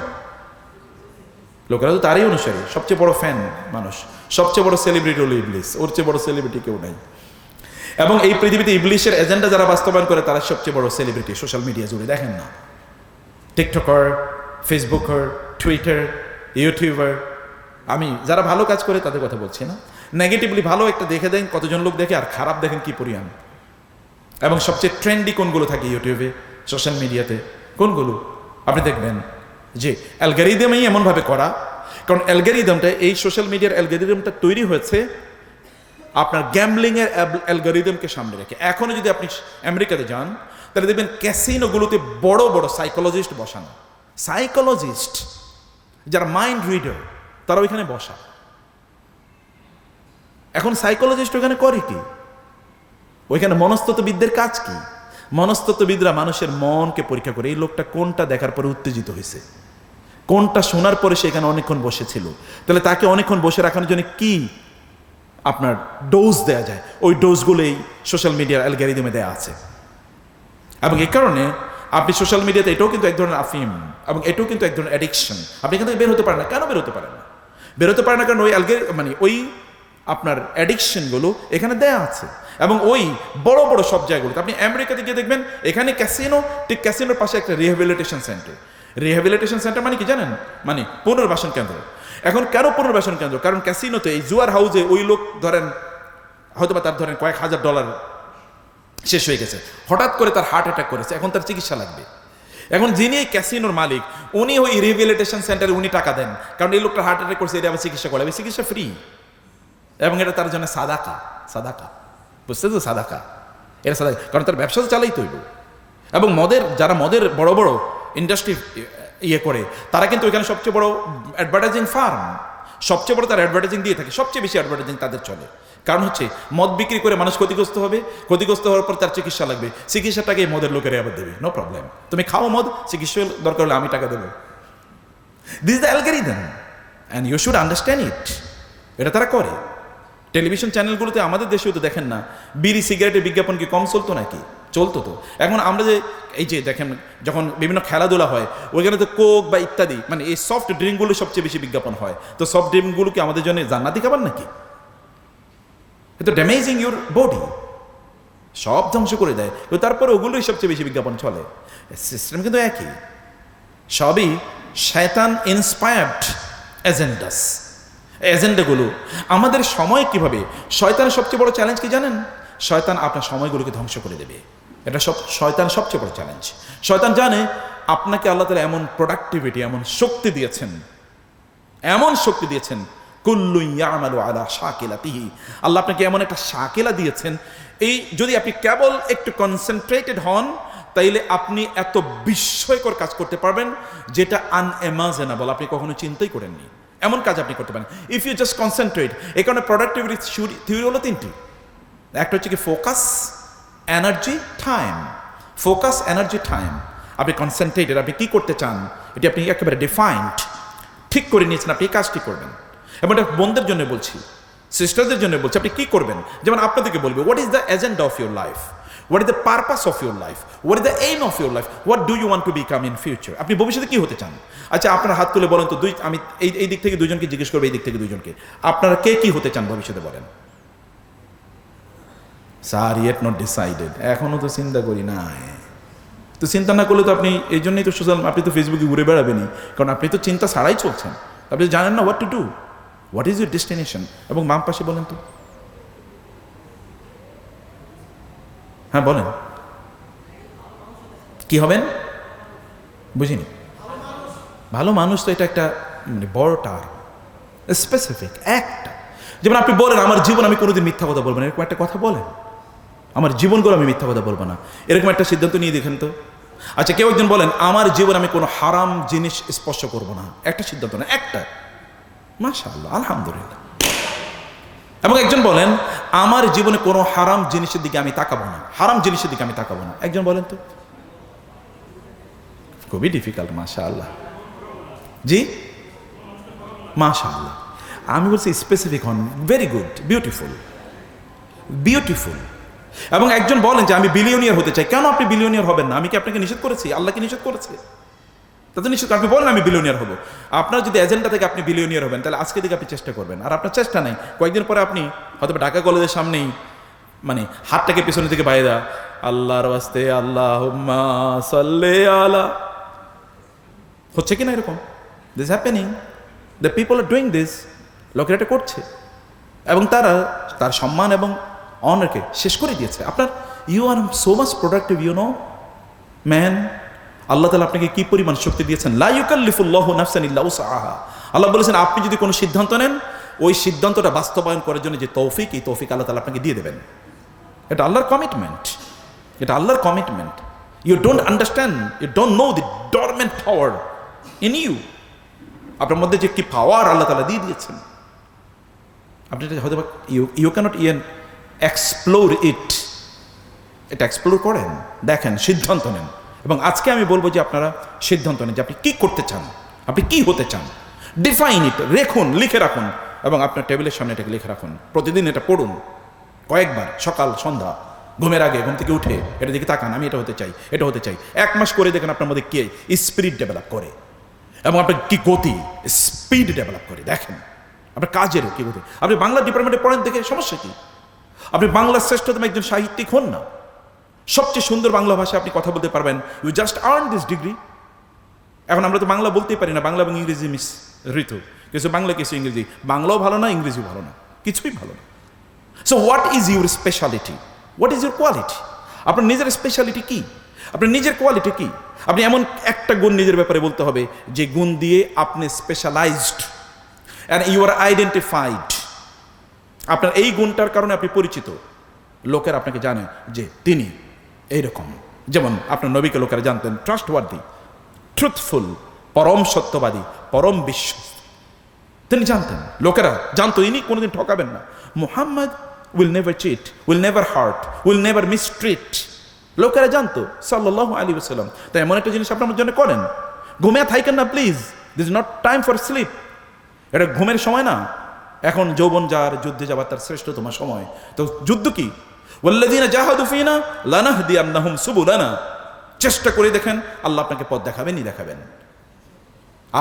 আল্লাহ আপনাকে পথ, আপনি বলেন আপনি বাংলাদেশের 100তম ব্যবসায়ীর মধ্যে একজন হতে চান, তাহলে আপনি এখন স্টার্ট ফ্রম স্ক্র্যাচ, এখন থেকে শুরু করেন, চকলেট দিয়ে শুরু করেন, বাদাম দিয়ে শুরু করেন। আপনি দেখেন এরকম মোটিভেশন, তো শয়তান সবচেয়ে বড় মোটিভেশনাল স্পিকার। আমি এই কারণে মোটিভেশনের কথা আপনাকে বলছেন, আমি real citing from the Quran the সুন্নাহ। আপনি দেখেন আল্লাহ রাসূল সাল্লাল্লাহু আলাইহি ওয়াসাল্লাম যখন দিন প্রচারের কাজ করা শুরু করলো, মক্কায় তো তিনি ছাড়া কেউ নেই এবং তার স্ত্রী, তিনি এবং তার স্ত্রী, এরপরে তার বন্ধু আবু বকর রাদিয়াল্লাহু তাআলা আনহু, তারপরে তার কাজিন আলী ইবনে আবি তালেব, তারপরে তার কৃতদাস যায়েদ ইবনে হারিসা রাদিয়াল্লাহু তাআলা আনহুম। এই কয়েকজন লোকের পর আজকের এই ঢাকা কলেজের অডিটোরিয়ামও কিন্তু আপনাদের মতো যুবকরা ইসলাম এর পক্ষে দাঁড়িয়ে গিয়েছেন। এটা সমগ্র বাংলাদেশ না, সমগ্র পৃথিবীতে এই চিত্র। এমন কোনো জায়গা পাবেন না যেখানে গিয়ে আপনি পাবেন না মিনার থেকে উচ্চারিত হয় আশহাদু আন্না মুহাম্মাদার রাসূলুল্লাহ। নামাজে আমরা বলি আশহাদু আল্লা ইলাহা ইল্লাল্লাহ ওয়া আন্না মুহাম্মাদান আবদুহু ওয়া রাসূলুহু। এমন কোনো মুহূর্ত নয় যখন উচ্চারিত হয় না। যখন তিনি একা শুরু করেছিলেন এখন থেকে 1500 বছর আগে, 1450 বছর আগে, কে জানতো যে এইরকম একটা ঘটনা গোটা পৃথিবীতে ঘটবে, এমন একটা বিপ্লব গোটা পৃথিবীতে ঘটবে? কে জানতো? তাকে তো হত্যা করার জন্য তার পরিকল্পনা নিয়েছে। তায়েফের ময়দানে রক্তাক্ত দেহ পড়ে আছে, লোকেরা মনে করে তিনি মারা গিয়েছেন। And you know, even উহুদের ময়দানে তিনি মারা গিয়েছেন, it was spread, the news was spread. And everyone, even Abu Bakr, Umar রাদিয়াল্লাহু তাআলা আনহুম, তারাও পর্যন্ত বিশ্বাস করেছে Muhammad is already martyred in the battlefield. রাসূল সাল্লাল্লাহু অলরেডি মারা গিয়েছেন, শাহাদাত বরণ করেছেন। এরকম ঘটনা সবাই বিশ্বাস করেছে পর্যন্ত। And you see this situation start doing, যেই করেছে না কেন সেই কোত্থেকে শুরু করেছে, কোত্থেকে শুরু করেছে? মুদির দোকানদারও তো মোদি হয়ে গেছে নাকি? বুঝেন না আপনারা? মোদির দোকানদার মোদি হয়ে যায় নাই, এখন রাষ্ট্রের প্রাইম মিনিস্টার হয়ে গেছে কোথাও কোথাও। আর আফ্রিকার সেই কালো ছেলেটি তার বাবা দাদার হাত ধরে আমেরিকাতে এসে কিন্তু সেখানকার প্রেসিডেন্ট হয়ে গেছে। কবে সে জানতো? তার দাদা যখন এখানে স্লেভ আকারে আসে তখন তো আর জানতো না যেখানকার তাদেরই অধস্তন একটা নাতি পরবর্তীতে প্রেসিডেন্ট হবে, Barack Hossain Obama within bracket. কিন্তু আমেরিকান কন্টিনেন্টে যেহেতু হোসাইন রাখা যায় না বলা হয়, যাই হোক না কেন আমি জানি না তার বাস্তবতা কি। তিনি নিজেই বলেছেন তিনি ইসলাম প্র্যাকটিস করেন না, তার মুসলিম না, কিন্তু তার পূর্বপুরুষরা ছিল। আমি সে কথা বলছি, আমি বলছি যে you can do, you can become, no problem. আমি ওদের কথা বলছি না, আমি অন্যদের কথা বলছি, অন্যদের কথা বলছি। দাউদ আলাইহিস সালাতু ওয়াস সালাম জালিম জালুতের বিরুদ্ধে যুদ্ধ করতে গিয়েছেন, একটা কেবল পাথর হাতে নিয়েছেন। জালিম জালুতের বিরুদ্ধে তিনি পাথরটা ছুঁড়ে মারলেন, এত টার্গেট মতো তিনি এই পাথরটা ছুঁড়ে মারলেন যে ওই জালিম ধরাশায়ী হয়ে গেল। যেহেতু জালিম অর্থাৎ বাদশাহ বা প্রধানমন্ত্রী যদি পালিয়ে চলে যায় তাইলে আর থাকে কি? আর বাকিরা তো পালাতেই হবে নাকি? অতএব তখন সব পালিয়ে চলে গেছে, যুদ্ধের ময়দান সারিয়া সব পালিয়ে চলে গেছে। এই যদি পরিস্থিতি হয়, এরপরেই দাউদ আলাইহিস সালামকে মানে সমাজের লোকেরা এই তো আমাদের রিয়েল লিডার, এবং he has then become the prophet of the nation. এমন নবী হয়েছেন তিনি যদি পাথরের মানে লোহার উপর হাত দিতেন তাই লোহা গলে যেত। এখন তো আপনাকে কি বিশাল ওই যে রোলিং মেলে লোহা নেওয়া লাগে এগুলোকে গলানোর জন্য, তিনি লোহার উপর হাত দিলে লোহা গলে যেত। আল্লাহ সুবহানাহু আলান্না লাহুল হাদিদ এবং ওয়াত-তায়রু মাহশুরা কুল্লুন লাহু আওয়াব। যখন তিনি তার উপর নাজিল হয়েছে জাবুর যখন তিনি পাঠ করতেন তখন মাছগুলো সমুদ্রের কিনারে চলে আসতো, পাখিগুলো এরকম ঝাঁক ধরে থাকতো তার জাবুর শোনার জন্য। Young man, unknown in the society, সমাজে কেউ চিনত না, হঠাৎ করে তার আবির্ভাব হয়েছে। আপনি যেই হন না কেন আপনার আপনার কি লিনিয়েজ আছে তার দিকে আপনি তাকাবেন না। আপনি জানেন আবু জাহেলের ছেলে, আবু জাহেল এই উম্মার ফেরাউন, আবু জাহেলের ছেলের নাম কি জানেন? ইকরামা ইবনে আবি জাহল। মক্কা বিজয়ের সময় ইসলাম গ্রহণ করেছেন। এরপরে ওমর রাদিয়াল্লাহু তাআলা আনহুর যুদ্ধে সময়ে যখন আবু বকর রাদিয়াল্লাহু তাআলা আনহুর সময়ে যখন ইয়েদের বিরুদ্ধে যুদ্ধ হলো, মুরতাদদের বিরুদ্ধে যখন যুদ্ধ হচ্ছে, সেই যুদ্ধে তিনি সেনাপতির গুরুত্বপূর্ণ ভূমিকা তিনি পালন করেছেন। ওমর রাদিয়াল্লাহু তাআলার যুগের সময় যখন কাদিসিয়া অথবা বাইজান্টাইন এবং রোমানদের বিরুদ্ধে যুদ্ধ হয়, সেই সময় তিনি যুদ্ধে বিশাল ভূমিকা পালন করেছেন এবং তিনি শাহাদাত বরণ করেছেন যুদ্ধের ময়দানে। অন্যকে প্রাধান্য দিয়ে আবু জাহেলের ছেলে, চিন্তা করা যায় কোনোদিন?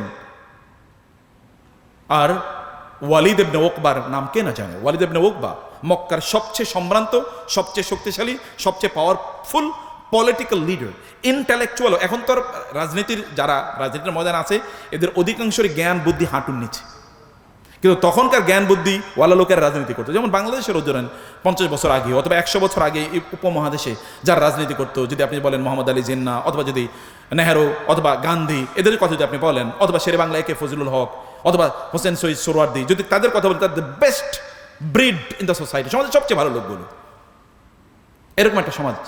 কিন্তু এখন আমরা দেখি দুর্বৃত্ত খারাপ লোকগুলো তারা, আপনি বাবা তুমি রাজনীতি করো না তো বাবা, এগুলো বাদ দাও, এমনটা সময় ছিল। তো সমাজের সবচেয়ে শক্তিশালী, পাওয়ারফুল, ইন্টেলিজেন্ট ওয়ালিদ ইবনে উকবা, এবং তিনি যদি এমন সেলিব্রিটি ছিল, এমন বুদ্ধিজীবী ছিল, তিনি রাসূলের বিরুদ্ধে কোনো কথা বলে এটা দ্রুত চাউর হয়ে যেত। এবং আল্লাহ তাআলা বলেছেন যারনি ওয়া মান খালাকতু ওয়াহিদা ওয়াজআলতু লাহু মালাম মামদুদা ওয়া বানিনা শুহুদা ওয়া মাহাদতু লাহু তামহিদা সুম্মা ইয়াতমাউ আন আযীদ কাল্লা ইন্নাহু কানা বিআয়াতিনা আনিদা সাউরহিকুহু সাউদা ইন্নাহু ফাক্কার ওয়া কদ্দার। আল্লাহ তাআলা বলেছেন সে ফিকিরওয়ালা, অর্থাৎ বুদ্ধিজীবী ছিল, এবং রাসূলের কথা শুনবে কিনা, রাসূলের কাছ থেকে শুনে এসে সে মেসমারাইজড, এত অসাধারণ কথা কোরআন শুনে গ্রহণ করবে এরকম একটা ভাব। কিন্তু লোকেরা বলল আপনি আমাদের বুদ্ধিজীবী, আপনি আমাদের গুরু, গুরুই যদি এরকম মানে ইয়ে হয়ে যান, মানে এরকম আত্মসমর্পণ করে যান, তাহলে তো আমাদের সর্বনাশ, আমরা তো টিকে থাকতে পারবো না। তাহলে করতে হবে কি? আপনি বরং তার বিরোধিতা করেন। বিরোধিতা করলেন এই ওয়ালিদ ইবনে উকবা, ওয়ালিদ ইবনে মুগীরা, এদের ঘরে জন্ম নিয়েছে খালিদ ইবনুল ওয়ালিদ। চিন্তা করে দেখেন তো, খালিদ ইবনুল ওয়ালিদ, যাকে আল্লাহ রাসূল সাইফুল্লাহ আল মাসলুল, আল্লাহ সুবহানাহু ওয়া তাআলা এর উন্মুক্ত তলোয়ার বলে ঘোষণা করেছেন। প্রায় 100 যুদ্ধ করেছেন, কোন যুদ্ধে একবারও তিনি পরাজিত হন নাই, সব যুদ্ধে বিজয়ী। কি ইসলামের পক্ষে, কি ইসলামের বিপক্ষে। এবং কার ঘরে জন্ম নিয়েছে? ইসলামের সবচেয়ে বড় শত্রুর ঘরে জন্ম নিয়েছে খালিদ ইবনুল ওয়ালিদ। এবং জানেন, খালিদ ইবনুল ওয়ালিদ যখন মারা যান, ইন্তেকাল করেন, তিনি তার বিছানায় তিনি ইন্তেকাল করছেন। এর মধ্যে শত যুদ্ধ তিনি করে ফেলেছেন ইসলামের পক্ষে। যেখানে গিয়েছেন খালিদ ইবনুল ওয়ালিদ, তার বিপরীতে 1 লক্ষ সৈন্য মাঠে আছে, আরো 1 লক্ষ সৈন্য আছে রাস্তায়, তারা অংশগ্রহণ করবে। তিনি মাত্র 3000 সৈন্য নিয়ে গিয়েছেন। 3000 সৈন্য নিয়ে ওদেরকে পরাজিত করে তারপরে মদিনায় তিনি ফিরে এসেছেন। সত্য 2 লক্ষ, তিনি মাত্র 3000, মানে আপনি প্রায় দ্বিগুণের চেয়ে বেশি, প্রায় প্রায় আপনার কি মানে 200 গুণ, প্রায় যদি এরকম একটা অবস্থা, প্রায় 100 গুণ প্রায় এরকম একটা অবস্থায়, প্রায় 100 গুণ এরকম সৈন্যদেরকে পরাজিত করে তারপরে তিনি চলে এসেছেন মদিনায়। এবং তিনি তার বিছানায় তিনি মারা যাচ্ছেন, তিনি তার জামাটা খুলে দেখালেন, দেখো তো আমার শরীরে, দেখো তো আমার শরীরে এমন কোনো জায়গা আছে কিনা যেখানে তলোয়ারের চিহ্ন নাই, তলোয়ারের আঘাতের অথবা তীরের আঘাতের অথবা বর্ষার আঘাতের এমন কোনো জায়গা আছে? না, কোনো জায়গা নেই, সব জায়গায় ক্ষত ক্ষত। বলে আমি কি প্রাণান্তকরভাবে চেষ্টা করেছিলাম, যুদ্ধের মধ্যে আমি মারা যাবো, আমি শহীদ হব, আমার কি চেষ্টা ছিল, কি আগ্রহ ছিল, কি আকাঙ্ক্ষা ছিল, কিন্তু দেখো আমি আমার এই বিছানায় মারা যাচ্ছি, অথচ যুদ্ধ করে আমার জীবনটা কাটিয়ে দিয়েছে। কেউ একজন তাকে বললেন, ইয়াস, আপনার কি মনে নেই আল্লাহ রাসূল আপনাকে সাইফুল্লাহ আল মাসলুল বলেছে? আপনি কেন মন খারাপ করছেন? আপনি কি জানেন না যে ব্যক্তি শাহাদাতের তামান্না করে তিনি যদি তার বিছানায় মারা যায়, তাহলে আল্লাহ তাআলা তাকে শাহাদাতের মর্যাদা প্রদান করবেন। এরপরে তিনি মারা গেলেন। মদিনায় নারীরা কান্নার রোল, কারণ প্রত্যেকটা নারী স্বপ্ন দেখতো তার ঘরে যদি একটা খালিদ ইবনুল ওয়ালিদ জন্ম নিত। যখন তিনি মারা যান, মদিনায় কান্নার রোল পড়ে যায়। ওমর রাদিয়াল্লাহু তাআলা তখন খলিফা, আমিরুল মুমিনিন। লোকেরা এসে বলে, আমিরুল মুমিনিন, মহিলারা কাঁদতেছে, আমরা বাইরে থেকে কান্নার শব্দ শুনছি, আপনি কিছু বলবেন না? এভাবে কান্না করতে নিষিদ্ধ। ওমর রাদিয়াল্লাহু তাআলা ঘর থেকে বের হবেন, এমন সময় তিনি দেখলেন তার ঘর থেকেও কান্না বের হচ্ছে। ওমর বলে, কাঁদে কে? বলে হাফসা। হাফসা হচ্ছেন রাসূল সাল্লাল্লাহু আলাইহি ওয়াসাল্লামের স্ত্রী, ওমর রাদিয়াল্লাহু তাআলার মেয়ে। হাফসা কাঁদছে এবং হাফসা কাছে ওয়া খালেদা, হায় খালেদ বলে কাঁদছে। ওমর রাদিয়াল্লাহু বসে পড়লেন, তিনিও কান্না শুরু করে দিলেন। তিনি বলেন, হাফসারা যদি খালেদের জন্য কাঁদে, তাহলে গোটা মুসলিম উম্মাই খালেদের জন্য কাঁদা উচিত। আমি এই কান্না থেকে মানুষকে থামাতে পারবো না, কাঁদাই উচিত, এটা খালেদের জন্য কাঁদা উচিত। তা আপনারা তো এই বয়সে আছেন, আপনারা কেন একজন খালেদ হবেন না? কেন হবেন না? আপনার সেই শক্তি কি নাই? তাহলে আগ্রহটা এখানে নাই, অথবা ডেস্টিনেশন আপনাদের কাছে ক্লিয়ার না, আপনাদের কাছে মূল গন্তব্য স্পষ্ট না, গন্তব্যের কথা আমাদেরকে কেউ বলে না, আমাদেরকে কেউ জানায় না, শোনায় না যে আমি কি করব, কি হতে চাই, হওয়া দরকার কি, সেই স্বপ্নগুলো আমাদেরকে দেখায় না কেউ। খুবই আনফর্চুনেটলি আমরা ভিন্ন একটা গ্রহে বসবাস করছি। ভাইয়েরা, আমার ছোট ভাইয়েরা, তোমরা আমার ছাত্রের ছাত্র, আমার ছাত্র এখন ইউনিভার্সিটির প্রফেসর, কোথাও কোথাও তার ভাইস চ্যান্সেলর হয়ে গেছে। যদিও আমি একেবারে, যখন আমি শিক্ষকতা শুরু করি তখন আমার ছাত্ররাও আমাকে এসে মাঝে মাঝে তুমি করে বলতো, মনে করতো যে মনে হচ্ছে যেন উনি তো আমাদেরই এখানকার একজন। তুমি কোন ক্লাসে পড়ো, কোন সেমিস্টারে পড়ো? তো আমি বলছি যে আপনাদেরকে, আপনারা অনুগ্রহ করে, আপনাদেরকে সম্মান করছি, আমি ভালোবাসি আপনাদেরকে, কারণ আপনাদের হাতে উম্মার ভবিষ্যৎ। আপনি জেগে উঠলে এই উম্মাকে কেউ দমিয়ে রাখতে পারবে না। এবং আপনাদেরকে দমিয়ে রাখার জন্য গোটা পৃথিবীর সকল আয়োজন, জানেন, আপনাদেরকে দমিয়ে রাখার জন্য, আপনি যেন জেগে না ওঠেন, এই কারণে সকল আয়োজন, গোটা পৃথিবী সব কিছু। আপনার ঘুমিয়ে থাকবেন না প্লিজ। আমাদের কবি তো এই কথা বলে গিয়েছেন, তোমার ছেলে জাগলে মাগো রাত পোহাবে তবে। মা, তোমার ছেলে জাগলে তুমি আমাকে কেন ঘুম পাড়িয়ে রাখছো, কেন ঘুমিয়ে থাকতে বলছো তুমি? আমি জাগলে তো রাত পোহাবে। গোটা উম্মার উপর রাত জেগে এসছে, দেখেন না আপনারা? গোটা মানবতার উপর যা রাত জেগে উঠেছে, দেখেন না আপনারা? আপনাকে জেগে উঠতে হবে পজিটিভলি, তার জন্য নিজকে তৈরি করতে হবে। এবং নিজের তৈরি করার জন্য 1 নম্বর ধাপ হলো ফোকাস। আপনি কি করতে চান তা নির্ধারণ করুন। আপনি যা হতে চান, positive, do become something positive. আপনি টাকা পয়সার মালিক হতে চান, আমার কোনো আপত্তি নেই, আপনি একজন সুলাইমান হন আলাইহিস সালাম। এবং তিনি আল্লাহকে বলেছেন, আল্লাহ তুমি আমাকে এমন রাজত্ব দাও, লা ইয়ামবাগি লি আহাদিন মিন বাদি, এমন রাজত্ব আর কাউকে দেবেন না, আপনি আমাকে এমন রাজত্ব দেন। এবং আল্লাহ কি রাজত্ব দিয়েছেন? জিনদেরকে আল্লাহ সুবহানাহু ওয়া তাআলা সুলাইমান আলাইহিস সালাম চাকর বানিয়ে দিয়েছেন। জিনরা তার কি করতো? বান্নাই ওয়া গাওয়াস, তার জন্য বিশাল অট্টালিকা নির্মাণ করতো, প্রাসাদ নির্মাণ করতো, বিল্ডিং নির্মাণ করতো। ওয়াগাওয়াস, এবং সমুদ্রে ডুব দিয়ে সেখান থেকে মণিমুক্তা আহরণ করে নিয়ে আসতো জিনরা তার জন্য। আর জিনরা তার জন্য কি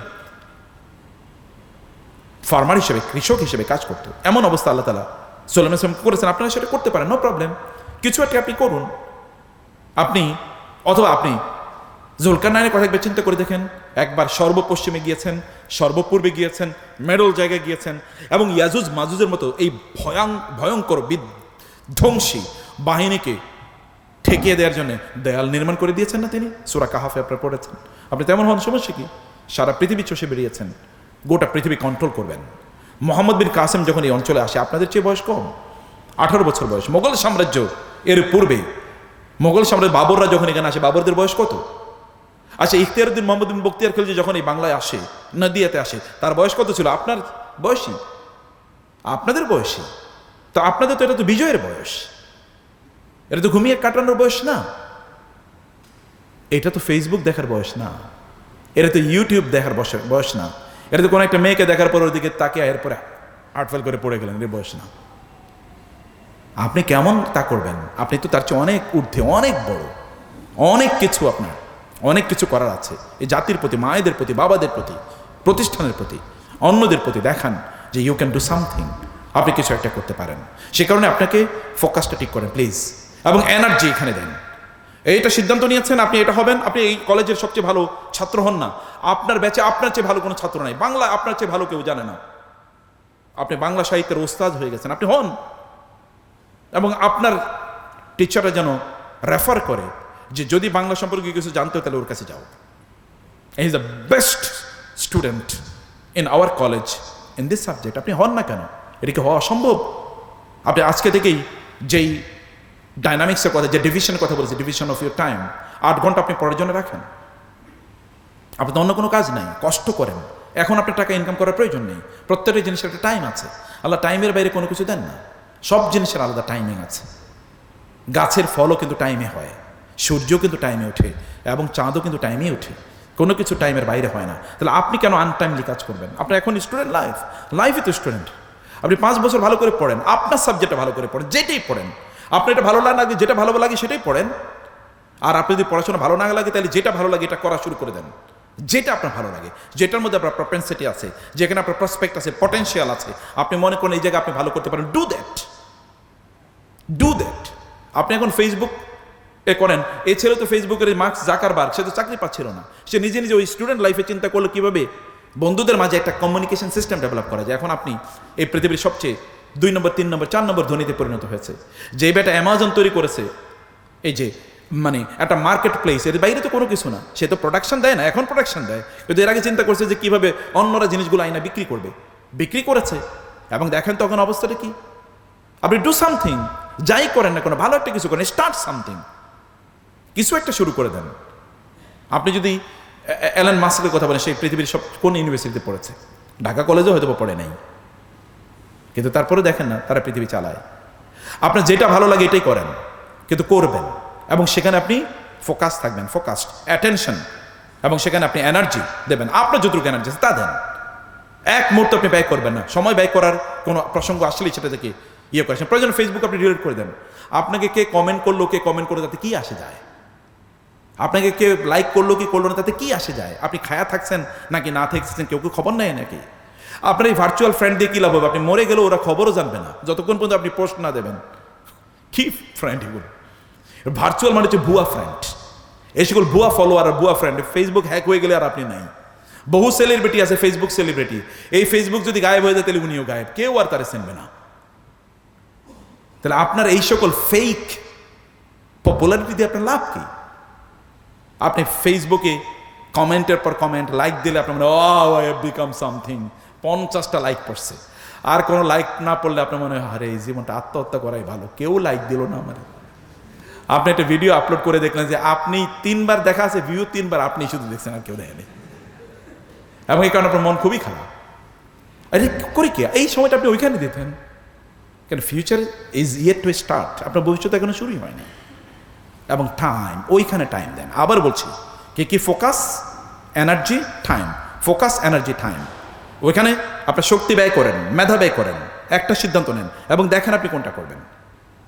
এবং ডু সামথিং পজিটিভ, হারাম জিনিস করবেন না, ভালো একটা জিনিস করবেন যেটা আপনার জন্য, সমাজের জন্য কাজে লাগবে।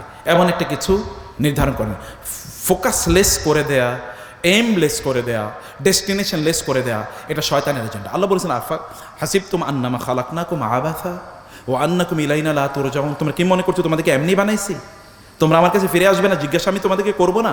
সময় কোথায় ব্যয় করেছে? যৌবনের সময়ের ব্যাপারে আলাদা জিজ্ঞাসা, যৌবনের সময়ের ব্যাপারে আলাদা জিজ্ঞাসা, অন্য সময়ের ব্যাপারে তো জিজ্ঞাসা আছেই, যৌবনের ব্যাপারে জিজ্ঞাসা আলাদা।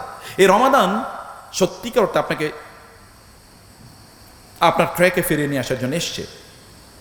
আপনি যখন মায়ের পেট থেকে বের হয়েছেন তখন কিন্তু আপনি কোনো অপরাধী ছিলেন, আপনি নিষ্পাপ ছিলেন। এখন আপনি কেন অপরাধী হয়ে বেড়ে উঠছেন? আপনার মায়ের প্রতি কেন জুলুম করেন? তিনি তো আপনাকে 10 মাস লালন করেছেন পেটে। আপনার বাবার উপর কেন জুলুম করছেন? তিনি তো আপনার জন্য তার জীবনের বহু মূল্যবান সময় ব্যয় করেছেন আপনাদের জন্য। এদের উপর কেন জুলুম করেন? নিরীহ মানুষ, এরা তো আপনার জন্যই করেছে এবং আপনার জন্য কিয়ামতের দিন আবার জবাবদিহি করতে হবে। তাদের প্রতি এহসান করুন, রহম করুন, প্লিজ নিজের প্রতি রহম করুন। নিজের জীবনটাকে কেন এমন করে ফেলছেন? একটা মেয়ের পিছনে ঘুরছেন আপনি কেন? এই মেয়ের পিছনে কেন আপনি ঘুরেন? নিজেকে যোগ্য করুন। কত ভালো ভালো বাবার এবং মায়েরা আপনার পিছনে ঘুরবে মেয়ে বিয়ে দেওয়ার জন্য, সেটা করেন। অতএব শয়তান এজেন্ডাতে আপনি নিজে পড়ে যাবেন না। রমাদানকে প্রোডাক্টিভলি ব্যয় করেন প্রিয় ভাইরা, বোনেরা। রমাদানে আপনার রুটিনটা কি? কখন ঘুম থেকে উঠেন এবং কখন আবার ঘুমাতে যান, কি খান, আপনার এজেন্ডা কি রমাদানে? আপনি কিভাবে, রমাদান তো এসে শয়তানকে বন্দি করে রাখা হয়েছে, তার মানে আপনার তো কোনো চ্যালেঞ্জ নাই, আপনার কোনো এনিমি নাই, আপনি very free, you can do anything and you can bring yourself on your track, you can become again innocent. প্রতিদিন আপনার আমল নামাগুলো আল্লাহ তাআলা ধুয়ে মুছে সাফ করে দেবেন, আপনার গুনাহগুলো আল্লাহ তাআলা মাফ করে দেবেন প্রতিদিন। ইট হ্যাপেন্স এভরিডে, প্রতিদিন এটা ঘটে। এবং আল্লাহ তাআলা জাহান্নাম থেকে মুক্তি দিয়ে দেন, আপনার অন্তরটাকে প্রশান্ত করে দেন, জান্নাত আনবার জন্য আল্লাহ তাআলা প্রস্তুত করতে থাকেন। আপনার মুখের গন্ধ আল্লাহর কাছে মেস্কের সবচেয়ে দামি পারফিউমের চেয়ে অনেক বেশি প্রিয় আল্লাহর কাছে। এরকম একটা মুহূর্ত আপনি কাটাচ্ছেন, তাহলে এই মুহূর্তে আপনি ভালো না হলে কবে হবেন? এখন তো ভালো হওয়ার সময়, এখন তো রাইট ট্র্যাকে নিয়ে চলে আসার সময়। অতএব চেষ্টা করেন, আজকে থেকে করেন যে আমি আজকে থেকে রাইট ট্র্যাকে চলবো, আজকে থেকে আমি এটা করবো। পজিটিভ বই পড়েন, ভালো ভালো বই পড়েন, রাসূলের জীবনী পড়েন, কোরআনের অনুবাদ পড়েন। আপনি দেখবেন ওয়াইডার ওপেন, আপনার কি দিগন্ত বিস্তৃত হয়ে যাবে, দূরদর্শী আপনি হয়ে যাবেন। পৃথিবীর সবচেয়ে সফল মানুষ, আপনি তার স্ত্রীদেরকে জিজ্ঞেস করে দেখেন, বলবে যে তার চেয়ে ভালো মানুষ হতেই পারে না। আয়েশা রাদিয়াল্লাহু তাআলা আনহাকে গিয়ে লোকেরা প্রশ্ন করলেন, রাসূল সাল্লাল্লাহু আলাইহি ওয়াসাল্লামের চরিত্র কেমন ছিল? বলে কোরআন পড়ো না? বলে হ্যাঁ পড়ি তো। তাহলে কোরআন পড়লে কোরআনে যা আছে তিনি তো তাই, আমি নতুন করে কি বলবো? কোরআনের চরিত্র তার চরিত্র। এখন আমাদের বোনদেরকে জিজ্ঞেস করে দেখেন, আপনারা যারা এখনো বিয়ে শাদী করেন নাই, মায়ের জিজ্ঞেস করেন যে বাবার ব্যাপারে তোমার মন্তব্য কি? বলে একটা খাতা নিয়ে আসলে রেখে দেই, বলে শেষ করতে পারবো না। আর তার স্ত্রীরা দেখেন কি বলছে, অত একজন না, কতজন, এবং প্রত্যেকের বক্তব্য একই। এবং কেউ কোনোদিন বলেন না ইয়া মুহাম্মদ, প্রত্যেকে বলে ইয়া রাসূলুল্লাহ। কি অসাধারণ চরিত্র! বন্ধু হিসেবে, শত্রু হিসেবে, রাষ্ট্রনায়ক হিসেবে, যুদ্ধের সেনাপতি হিসেবে, অর্থনীতিবিদ হিসাবে, রাজনীতিবিদ হিসাবে, সমাজবিদ হিসাবে, ফাদার হিসাবে, এমনকি ব্রাদার হিসাবে, নেফিও হিসাবে, কোন অবস্থা আপনি দেখবেন, লিডার হিসাবে, ফলোয়ার হিসাবে, কোন জায়গায় নাই তিনি। সব জায়গায় তিনি, আপনি যদি বলেন টিচার হিসেবে, আপনি যদি বলেন স্টুডেন্ট হিসেবে, তিনি তো আল্লাহ তাআলার স্টুডেন্ট এবং জিবরিল ইসলামের স্টুডেন্ট, মানে জিবরিলের কাছ থেকে তিনি শুনে শুনে পড়েন। দেখেন তো তার অবস্থা কি, দেখেন তিনি কি করেছেন। স্টুডেন্ট হিসেবে তার অবস্থা দেখেন। আল্লাহ তাআলা কি বলেছেন, নাযালা বিহির রূহুল আমিন আলা কলবিকা ওয়ালা তুহাররিক বিহি লিসানাকা লিতা'জালা বিহি ইন্না আলাইনা জামাআহু ওয়া কুরআনা। আপনি এত টেনশন করেন না, তো এত দ্রুত পড়ার দরকার নেই, আপনি আস্তে আস্তে পড়েন। আমার কাজ হচ্ছে আপনার অন্তরে কোরআনকে একেবারে প্রথিত করে দেয়, যেন ইউ উইল নেভার ফরগেট। আল্লাহ তাআলা জিবরিলের মাধ্যমে তাকে শেখাচ্ছেন। কত বড় স্টুডেন্ট! আমি বলছি যে আপনি তাকে যদি না পড়ে থাকেন, তাহলে আপনি কি পড়ছেন? Wasting your life. আপনি জীবনকে আপনি ড্যামেজিং ইউর ফিউচার। না, আপনি তার জীবনী পড়েই দেখেন, পড়েই দেখেন। কোন জীবনী পড়বেন এটা বলার দরকার নেই, যেটা পান সেটাই পড়েন।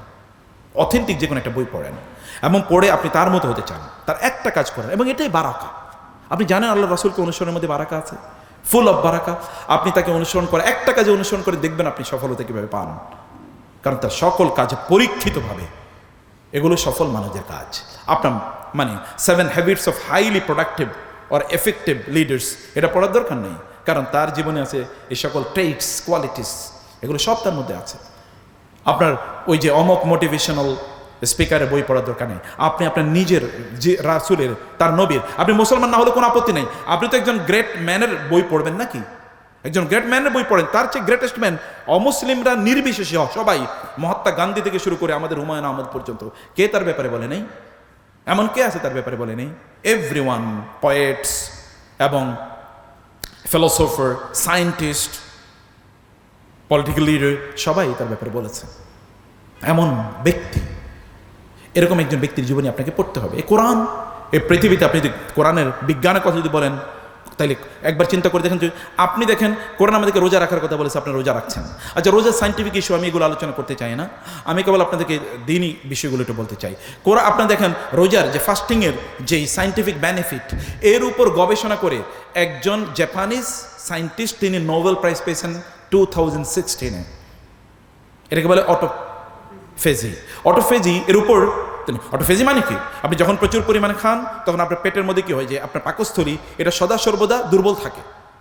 কারণ এবং এখানে যখন আপনি দেখবেন যে এখানে কোথাও যদি পানি পড়ে থাকে, এমনকি আপনার বাসায় এক জায়গায় একটু বালতিতে কিছু পানি রেখে দেখেন, এবং 10 দিন পরে দেখেন পানিগুলোর অবস্থা কি, ওখানে ছোটো ছোটো মানে পোকা তৈরি হবে, লাল চিকন চিকন পোকা তৈরি হয়ে যাবে। পোকা কিন্তু আগে ছিল না, অটোমেটিক্যালি তৈরি হয়ে যাবে। স্যাঁতস্যাঁতে জায়গায় বিভিন্ন ধরনের রোগ জীবাণু তৈরি হয়, এই কারণে শুকনা রাখতে হয়। তিনি বলেছেন আমাদের পাকস্থলী যদি এরকম খাদ্য দিয়ে সব সময় ভর্তি থাকে, এটা কি থাকে, স্বেচ্ছেতে থাকে। স্বেচ্ছেতে থাকার কারণে আমাদের কিছু সেল, যে সেলগুলো খাদ্যকে মানে হজম করবে, ডাইজেস্ট করবে, এগুলো ক্যান্সারের মানে জার্মের মধ্যে তৈরি হয়, এবং এগুলো ক্যান্সারের মানে উপাদানের মধ্যে তৈরি হয়ে থাকে, এবং এখান থেকে ক্যান্সার ছড়িয়ে পড়ে। অতএব যদি আমরা আমাদের পাকস্থলীকে খাদ্য না দিয়ে রাখি, ফাস্টিং যদি করি আমরা, তাইলে কি হয়, আমাদের ওই যে যেই সেলগুলো এর মধ্যে ক্যান্সারাস, এগুলো তো দুর্বল, এগুলো তখন আরও দুর্বল হয়ে যায়। তখন শক্তিশালী যে সেলগুলো, যেগুলোকে এখনো সাউন্ড, এখনো ডিজিজ না, মানে রোগাক্রান্ত, ইল না, সিক না, ওগুলো তখন খাদ্যের জন্য ওই যে দুর্বল সেলগুলোকে খেয়ে ফেলে। ফলে এটি হচ্ছে ডাস্টবিন, অথবা এটি হচ্ছে রিসাইকেল, এটি হচ্ছে বিন। আমাদের পেটের মধ্যে পাকস্থলীতে এরকম একটা বিন তৈরি করে রোজা। এবং তিনি বলছেন রোজা রাখবেন। পৃথিবীর সকল ডাক্তারদের কাছে গিয়ে দেখেন তারা আপনাকে ডায়েট কন্ট্রোলের কথা বলে, আপনি এটা খাবেন, এটা খাবেন, এটা খাবেন, এটা খাবেন না, কারণ খাওয়া হচ্ছে আপনার জন্য ক্ষতিকর। ফুড ইজ মানে পয়জন। ইনফ্যাক্ট খাদ্যটা এক ধরনের বিষ। আপনি নিউট্রিশনিস্ট যারা আছে তাদের কাছে গিয়ে দেখেন যে তারা আপনাকে কি খেতে বলে, বলে যে খাবার কন্ট্রোল করেন, খাবার কন্ট্রোল করেন। মানে আপনার কেন খাচ্ছেন না, তো কী কারণে? আপনি খুব বেশি খেয়ে সুস্থ থাকেন, আপনি দেখেন তো বেশি খেলে আপনার অবস্থা কী হয়, এরপর আপনি চলতে পারেন, আপনার ঘুমিয়ে থাকতে হয়, আপনার ঘুমিয়ে থাকতে হয়, আপনি শুয়ে থাকতে হয়, আপনি মাথা ঘুরায়, আপনি উঠতে পারেন না, বমি বমি ভাব লাগে, পেটে বিভিন্ন ধরনের তৈরি হয়। আব্দুল্লাহ ইবনে ওমর রাদিয়াল্লাহু তাআলা আনহুকে একজন বললেন, বলে যে আপনারা একটু আপনার হজম শক্তি বাড়ার জন্য একটা ট্যাবলেট দিই। উনি মানে বলো কি, সুবহানাল্লাহ, হজম শক্তি বাড়ার জন্য ট্যাবলেট দেবো? আমার রাসূল বলেছে পেটের 3 ভাগ করে, 1 ভাগ খাদ্য দিয়ে পূর্ণ করতে, আরেক ভাগ পানীয় দিয়ে পূর্ণ করতে, আরেক ভাগ খালি রাখতে। আমি তো এটাই করি, আমার জীবনে তো কোনোদিন পেটের রোগ হয় না, তুমি আমার কিসের পেটের রোগের ওষুধ দেবা, টেস্ট বাড়ানোর ওষুধ দেবা? এখন তো আমাদের রুচি বর্ধকের মানে এত পরিমাণ রুচি, খেতে খেতে খেতে খেতে নাক পর্যন্ত চলে আসে, তারপরও আরেকটা রুচি বর্ধকের ওষুধ খাই। এক লোক এমন পরিমাণ খেয়েছে যে খেতে খেতে খেতে খেতে তিনি রাস্তায় শুয়ে পড়ছেন, আর যেতে পারছেন না। পাশে দিয়ে কয়েকজন লোক যাচ্ছিল, ভাই কি হয়েছে? বলে অনেক খাইছি তো এখন নড়তে পারতেছে না, পেট ব্যথা করে। বলে একটা ট্যাবলেট দিয়ে খাওয়ার জন্য, তাহলে পেট ব্যথা কমে যাবে। বলে আমি আর ট্যাবলেট খাইতে পারলে তো আরও 1 লোকমা ভাতই খাইতাম। ট্যাবলেট খাওয়ার জায়গা থাকলে তো আর 1 লোকমা ভাতই খাইতাম, ট্যাবলেট খাওয়ার জন্য তো পানি খাওয়া লাগবে। আমি অতটুকু চাইতে তো নাই পেটে, কারণ আমরা তো খাবারকে আমাদের কি বানিয়েছি, আমাদের ওয়ার্শিপ, আমাদের ইবাদত বানিয়ে নিয়েছে।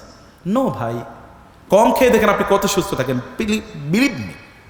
আমি এই রোজায় এটা এক্সপেরিমেন্ট করছি। এর আগে রোজায় আমার ওয়াইফকে আমি বলতাম যে একটু ভাজাটা ইত্যাদি করো, কিন্তু এবার রোজায় বললাম কোনো ভাজা পোড়া খাবো না।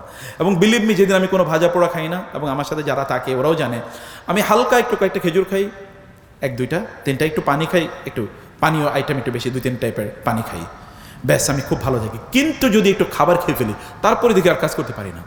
সুবহানাল্লাহ, আমি চিন্তা করে দেখলাম আমার রাসূলের একটা সুন্নাহর মধ্যে এরকম জীবনী, একটা সুন্নাহর মধ্যে এরকম জীবন, কি এনার্জি, অসাধারণ এনার্জি।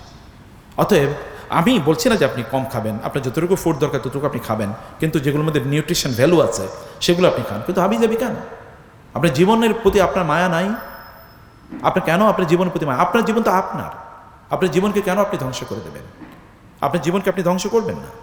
আপনার জীবনকে আপনি শক্তিশালী করে তুলুন। শক্তিশালী একজন ইমানদার, শক্তিশালী শারীরিকভাবে শক্তিশালী ইমানদার দুর্বল শারীরিকভাবে দুর্বল ইমানদারের চেয়ে আল্লাহর কাছে অনেক বেশি প্রিয়। এই কারণে যৌবনের ইবাদত আল্লাহর কাছে অনেক প্রিয়, কারণ তখন শক্তি থাকে অনেক বেশি। Remembrance memory is a very strong, প্রচণ্ড শক্তিশালী মেমোরি থাকে তখন। এই কাজগুলো আপনাদেরকে করা দরকার। কোরআন আপনি পড়েই দেখেন। আপনি এখন বিগ ব্যাংয়ের থিওরি বলবেন, সেটা দেখেন কোরআনে আছে। অ্যানাটমি, হিউম্যান অ্যানাটমি, আপনি যদি ওশনোগ্রাফি, আপনি যদি মানে কসমোলজি এর কথা যদি আপনি বলেন, আপনি দেখেন তো কোরআনে আজ কি নাই, এভরিথিং ইজ দেয়ার। সকল বিজ্ঞান, আপনি একেবারে বিজ্ঞানের এমন কোনো ব্রাঞ্চ নাই যেখানে কোরআনের আলোচনা নাই। অতএব আপনি পড়েন, আপনি দেখেন, come to the Quran and explore the Quran, understand the Quran. কারণ কোরআন আল্লাহর বাণী। এই বিজ্ঞান পরিবর্তন হয়ে যেতে পারে। আপনি ব্ল্যাক হোলের কথা বলেন, স্টিফেন হকিং তার জীবদ্দশায় ব্ল্যাক হোলের ব্যাপারে নিজেই দুইবার থিওরি দিয়েছেন। তিনি একবার বলেছেন ব্ল্যাক হোলে যদি কোনো তারকা যদি পড়ে যায় তাহলে বের হতে পারে না। পরে গিয়ে বলছেন না, এখান থেকে আবার কিছু আবার এখান থেকে আবার বের হয়ে আসতে পারে। মানুষের বিজ্ঞান তো ছোটবেলা আমরা পড়েছি পৃথিবী সূর্যের চারদিকে ঘুরে, পরে বলছে সূর্য পৃথিবীর চারদিকে ঘুরে, এখন বলে প্রত্যেকটাই প্রত্যেকের চারিদিকে ঘুরে, প্রত্যেকটার নিজস্ব কক্ষপথে ঘুরে। আর সূরা ইয়াসিনে তো আল্লাহ তাই বলেছেন, কুল্লুন ফি ফালাকি ইয়াসবাহুন, সব কিছু তার নিজস্ব কক্ষপথে ঘুরে। আপনি দেখেন তো এই যে আমরা পাহাড়গুলোকে অ্যাব্রাপ্টলি এমনি তৈরি করা হয়েছে, পাহাড়গুলোকে এমনি তৈরি করা হয়েছে। তাহলে এই পাহাড়গুলো কে তৈরি করলো? পাহাড়ের উপরে যতটুকু তার নিচে অনেক অনেক বেশি। আল্লাহ তাআলা বলেছেন ওয়া জাআলনাল জিবালা আওতাদা, আমরা পাহাড়কে প্যারেগের মতো বানিয়ে দিয়েছি। প্যারেগ মানে কি? প্যারেগের ভিতরে অংশ থাকে বেশি না বাইরে বেশি থাকে? ভেতরে বেশি থাকে প্যারেগ। প্যারেগ দিয়ে আমরা কি করি? কোনো একটা জিনিসকে স্টেবল রাখি। এই যেখানে আপনার বোর্ডগুলো কেন দিয়েছি? প্যারেগ এটাকে রেখে দিয়েছে ভিতরে। আপনি বাইরে অল্প একটু দেখতে পান। আপনি যত বড় মানে মাউন্টেন এভারেস্ট অথবা হিমালয় যত বড়ই দেখেন না কেন, তার নিচের শিকড় অনেক বেশি, আল্লাহ বলেছেন। এবং বিজ্ঞান তাই বললো যে হ্যাঁ, নিচে অংশ অনেক বড় এবং এই পৃথিবীকে স্ট্যাবিলাইজ করে রেখেছে। কায় তামিদাকে বিকম, আল্লাহ তাআলা বলেছেন যেন এই পৃথিবী এই এই এই পাহাড়ের কারণে যেন পৃথিবী স্ট্যাবল থাকে, যেন এটা টলে না যায়, কারণ এটা ঘুরতে থাকে, টলে যাবে। এর মধ্যে আপনি যে এখন আইনস্টাইনের রিলেটিভিটি অথবা নিউটনের আপনি গ্রাভিটেশনের সূত্র আপনি পড়েছেন। গ্রাভিটেশন মানে কি? মধ্যাকর্ষণ। এই মধ্যাকর্ষণ দেখেন তো কি, এই মধ্যাকর্ষণ কে তৈরি করে দিল? সারা পৃথিবী বলুক তো। কেবল তিনি আবিষ্কার করেছেন মধ্যাকর্ষণ শক্তি, আর যিনি বানাইছেন তাহলে তার কথা আপনি শুনবেন না। উনি কেবল বলছেন যে এরকম একটা মধ্যাকর্ষণ শক্তি আছে, এই কারণে আমরা তাকে সেলিব্রেট করি, পৃথিবীর সবচেয়ে প্রভাবশালী সায়েন্টিস্ট। তাহলে যিনি এই গ্রাভিটেশন দিয়েছেন, এই গ্রাভিটেশন কে তৈরি করলো? এই গ্রাভিটেশন আল্লাহ তৈরি করেছেন। আদালত তো আমরা এই যখন ঘুরছে বাতাস হচ্ছে আমরা তো উড়ে চলে যেতাম। এই গ্রাভিটেশনের কারণে আমরা মাটিতে আটকে আছি। এই গ্রাভিটেশন আল্লাহ তাআলা তৈরি করে দিয়েছেন আমাদের জন্য। তাহলে এই গ্রাভিটেশনের কথা কোনো এক সময় আল্লাহ তাআলা বলেছেন, মানে আমি এই আসমানকে তৈরি করেছি ওয়া ইন্না লাহু লামুসিউন। আপনি জানেন এই মহাবিশ্ব প্রতি মুহূর্তে এক্সপ্যান্ড করছে, বিজ্ঞান বলছে এক্সপ্যান্ড করছে। কারণ হচ্ছে এক একটা তারকা এই পৃথিবী থেকে বিলিয়ন বিলিয়ন বিলিয়ন বিলিয়ন গুণ বড়। তাহলে এই যে তারকা প্রতি মুহূর্তে তৈরি হচ্ছে, তারকা যাচ্ছে কোথায়? তারকার জন্য স্পেস তৈরি হচ্ছে, এটা ইলাস্ট্রিসিটির মতো বাড়ছে বাড়ছে বাড়ছে। এবং কিয়ামত অনুষ্ঠিত। সো ভেরি সিম্পল থিওরি, যখন আল্লাহ সুবহানাহু ওয়া তাআলা এই গ্রাভিটেশন তুলে নেবেন, ইলাস্ট্রিসিটি তুলে নেবেন, তখন কি হবে? তখন একটা আরেকটার সাথে এরকম বাড়ি খাবে। বাড়ি খাওয়া মানে হচ্ছে কিয়ামত অনুষ্ঠিত হতো। ইজাস সামাউন শাক্কাত ওয়া ইজাস কাওয়াকিবুন তাসারাত ইজাস সামাউন ফাতারাত ওয়া ইজাল জিবালুন, মানে এই যে আল্লাহ তাআলা বলেছেন, মানে এরকম সূর্য চাঁদ তারকা নক্ষত্র সব খসে পড়বে। তাই তো বাস্তবতা একে ভেরি ইজি ফর্মুলা। এবং আল্লাহ 1500 বছর আগে এ কথা বলেছেন, তখন তো আর নাসা ছিল না। তাহলে আপনি কোরআনের কাছে আসলে বিলকুল পাবেন। আপনি কোরআনের কাছে আসতে হবে, কোরআনকে আপনার পড়তে হবে, কোরআনের মাধ্যমে আপনার নিজকে তৈরি করতে হবে। এমনকি আছে মেঘমালা কিভাবে তৈরি হয়, বৃষ্টি কিভাবে আসে দেখেন না কোরআনে। সূরাতুন নূরে আল্লাহ তাআলা বলেছেন, আলাম তারা, তুমি কি দেখোনি, আন্নাল্লাহু ইউজি সাহাবান সুম্মা ইউআল্লিফু বাইনাহু সুম্মা ইয়াজআলুহু রুকামা সুম্মা, এই যে আল্লাহ তাআলা বলেছেন যে আমি কিভাবে স্ট্যাকিং, আগে সমুদ্র থেকে বাষ্পীয় আকারে আমি পানি তুলে নেই, এগুলো বাষ্প আকারে তখন ছোট ছোট কণিক বৃষ্টির বা পানির কণিক আকারে বাতাস দিয়ে আমি এগুলোকে ধাবিয়ে নিই, যে আল্লাহ বলছেন ইউজি সাহাবান। এরপর এগুলো কি হয়? একত্রিত হয়, এই একটা ছোট ছোট কণিকা একত্রিত হয়। আল্লাহ তাআলা বলছেন সুম্মা ইয়ারকামুহু বাইনাহুম ইয়ারকামুহু, আল্লাহ তাআলা বলেছেন ইউআল্লিফু বাইনাহু, আল্লাহ তাআলা এগুলোকে একত্রিত করেন। এরপরে সুম্মা ইয়ারকামুহু, এরপর আল্লাহ তাআলা এগুলোকে স্ট্যাকিং করেন। এই যে বৃষ্টির কণাগুলো একটা একটার সাথে এরকম হতে থাকে, এরকম উপর দিকে থাকতে থাকে। এবং উপরের দিকে যখন যায় তখন অ্যাটমসফিয়ারে একটু যখন উপরের দিকে যায়, ওই জায়গাটা যখন ওইখানকার টেম্পারেচার যখন একটু বেশি হয়, তখন কি হয়? এগুলো তখন বৃষ্টি আকারে পড়তে থাকে। আল্লাহ বলেছেন। এখন আমরা 1400 বছর পরে বললাম ও বৃষ্টি তো এভাবেই হয়, এবং আপনি বলেন ওয়াও কি চমৎকার সায়েন্টিফিক থিওরি। আর বিজ্ঞানের পোকা আপনার মধ্যে ঢুকছে এখন, আর আপনি আল্লাহরে মানেন না। বিজ্ঞান অনেক বড় বিজ্ঞানী আপনি হয়ে গেছেন। তো বিজ্ঞানের স্রষ্টা তো তিনি। আপনি আইসা কোরআনে দেখেন ওই বিজ্ঞানের কথা বলা আছে কিনা। আপনি বলবেন এতদিন মুসলমানদের কেন বললো না? আপনি মুসলমানদের পড়ার জিনিস তো পড়েন নাই। আপনি বলেন তো বিজ্ঞানের যত থিওরি আছে সকল থিওরি কারা আবিষ্কার করেছে? জিরো ছাড়া আপনি কম্পিউটার সায়েন্স চলে? 1 এবং 0, 0 শব্দটাই তো মুসলমানদের। জিরো এটা আরবিতে বলা হয় সেফর, সেফরকে ল্যাটিনে নিয়ে গেছে সেফরা, সেফরাতে হয়ে গেছে জেফরা, জেফরা থেকে হয়ে গেছে জিরো। এটা মুসলমানদের সব বর্ণটা পর্যন্ত, সংখ্যাটা পর্যন্ত মুসলমানদের। যদি ল্যাটিন ওয়ার্ড যদি লেখা হতো ML X, X মানে 10, এটা আপনাদের V মানে হচ্ছে 5, তাহলে আপনি দেখেন তো 1 কোটি, 1 কোটি কীভাবে লিখতেন? আবিষ্কার মুসলমানরা জিরো আবিষ্কার না করলে চলে কেমনে? বিজ্ঞানই তো চলে না। আমরা এখন দেখি যে আপনার এই যে এই প্লেনে আমরা যাচ্ছি, প্লেনের প্রথম আবিষ্কার করেছে সোহেল ব্রাদার্স, 2 ভাই, তাদের নাম ছিল সোহেল এন্ড সোহেল, তারা এটা আবিষ্কার করেছে। আপনি কিমিয়া যেটাকে বলা হয় কেমিস্ট্রি শব্দটাই মুসলমানদের। আপনি যদি ফিজিক্স বলেন পুরোটা মুসলমানদের আবিষ্কার। এখন থেকে আইজাক নিউটনরা যেই কথা বলেছে তার 450 বছর আগে মুসলমানরা এটা বলেছে। কলম্বাস ডিসকভার্ড আমেরিকা, কলম্বাসকে নিয়ে যিনি গিয়েছেন তিনি হচ্ছেন একজন মুসলিম নাবিক, এবং কলম্বাস যে ম্যাপ নিয়ে গিয়েছেন ওই ম্যাপটা মুসলমানরা তৈরি করেছে। কলম্বাস ওইখানে যাওয়ার প্রায় 477 বছর আগে মুসলমানরা ওইখানে গিয়ে তারা ব্যবসা করতো। তা আমাদের কত গল্প তো আপনাকে জানতে হবে সে ঘটনা কি। মেডিকেল সায়েন্স মুসলমানদের পুরোটা মুসলমানদের তৈরি। মেডিকেল সায়েন্সের মুসলমানদের লিখিত বই ইউরোপ জুড়ে প্রায় 400 বছর পড়ানো হয়েছে। ইউরোপে যখন এই যে ইউনিভার্সিটি হবে, ইউনিভার্সিটিগুলো কাদের আদলে তৈরি? আপনি যদি এমনকি আপনি ইউরোপের, বিশেষ করে আপনি যদি ব্রিটেনের বাড়িগুলোর দিকে তাকান তাহলে দেখবেন ওদের বিল্ডিংগুলো সব আলহামরা। আপনি এখনই সার্চ করেন, আপনি আলহামরা, যেটা এখন থেকে 1200 বছর আগের কথা আমি বলছি, সেই কর্ডোবা ভিত্তিক মুসলমানদের যে সাম্রাজ্য ছিল ইউরোপে, সে কর্ডোবাতে তাদের যে আলহামরা যে প্রাসাদ, দেখেন আলহামরা প্রাসাদের এক্স্যাক্টলি নমুনা হচ্ছে ইউরোপের বিল্ডিংগুলো। ওইখান থেকে আর্কিটেকচার নেওয়া হয়েছে, আর্কিটেকচারও মুসলমানদের। তাহলে আপনার তো পূর্বপুরুষের পৃথিবীর নেতা, এই পৃথিবীর মালিক তারা ছিলেন, এবং এই পৃথিবীর লিডার তারা ছিলেন। কি পলিটিক্যাল, কি ইকোনমিক, কি আপনার ইন্টেলেকচুয়াল, সব জায়গা থেকেই একাডেমিক বইগুলো সব মুসলমানদের তৈরি। ইউনিভার্সিটিতে যে পড়তে পেরে মুসলমানদের আবিষ্কার।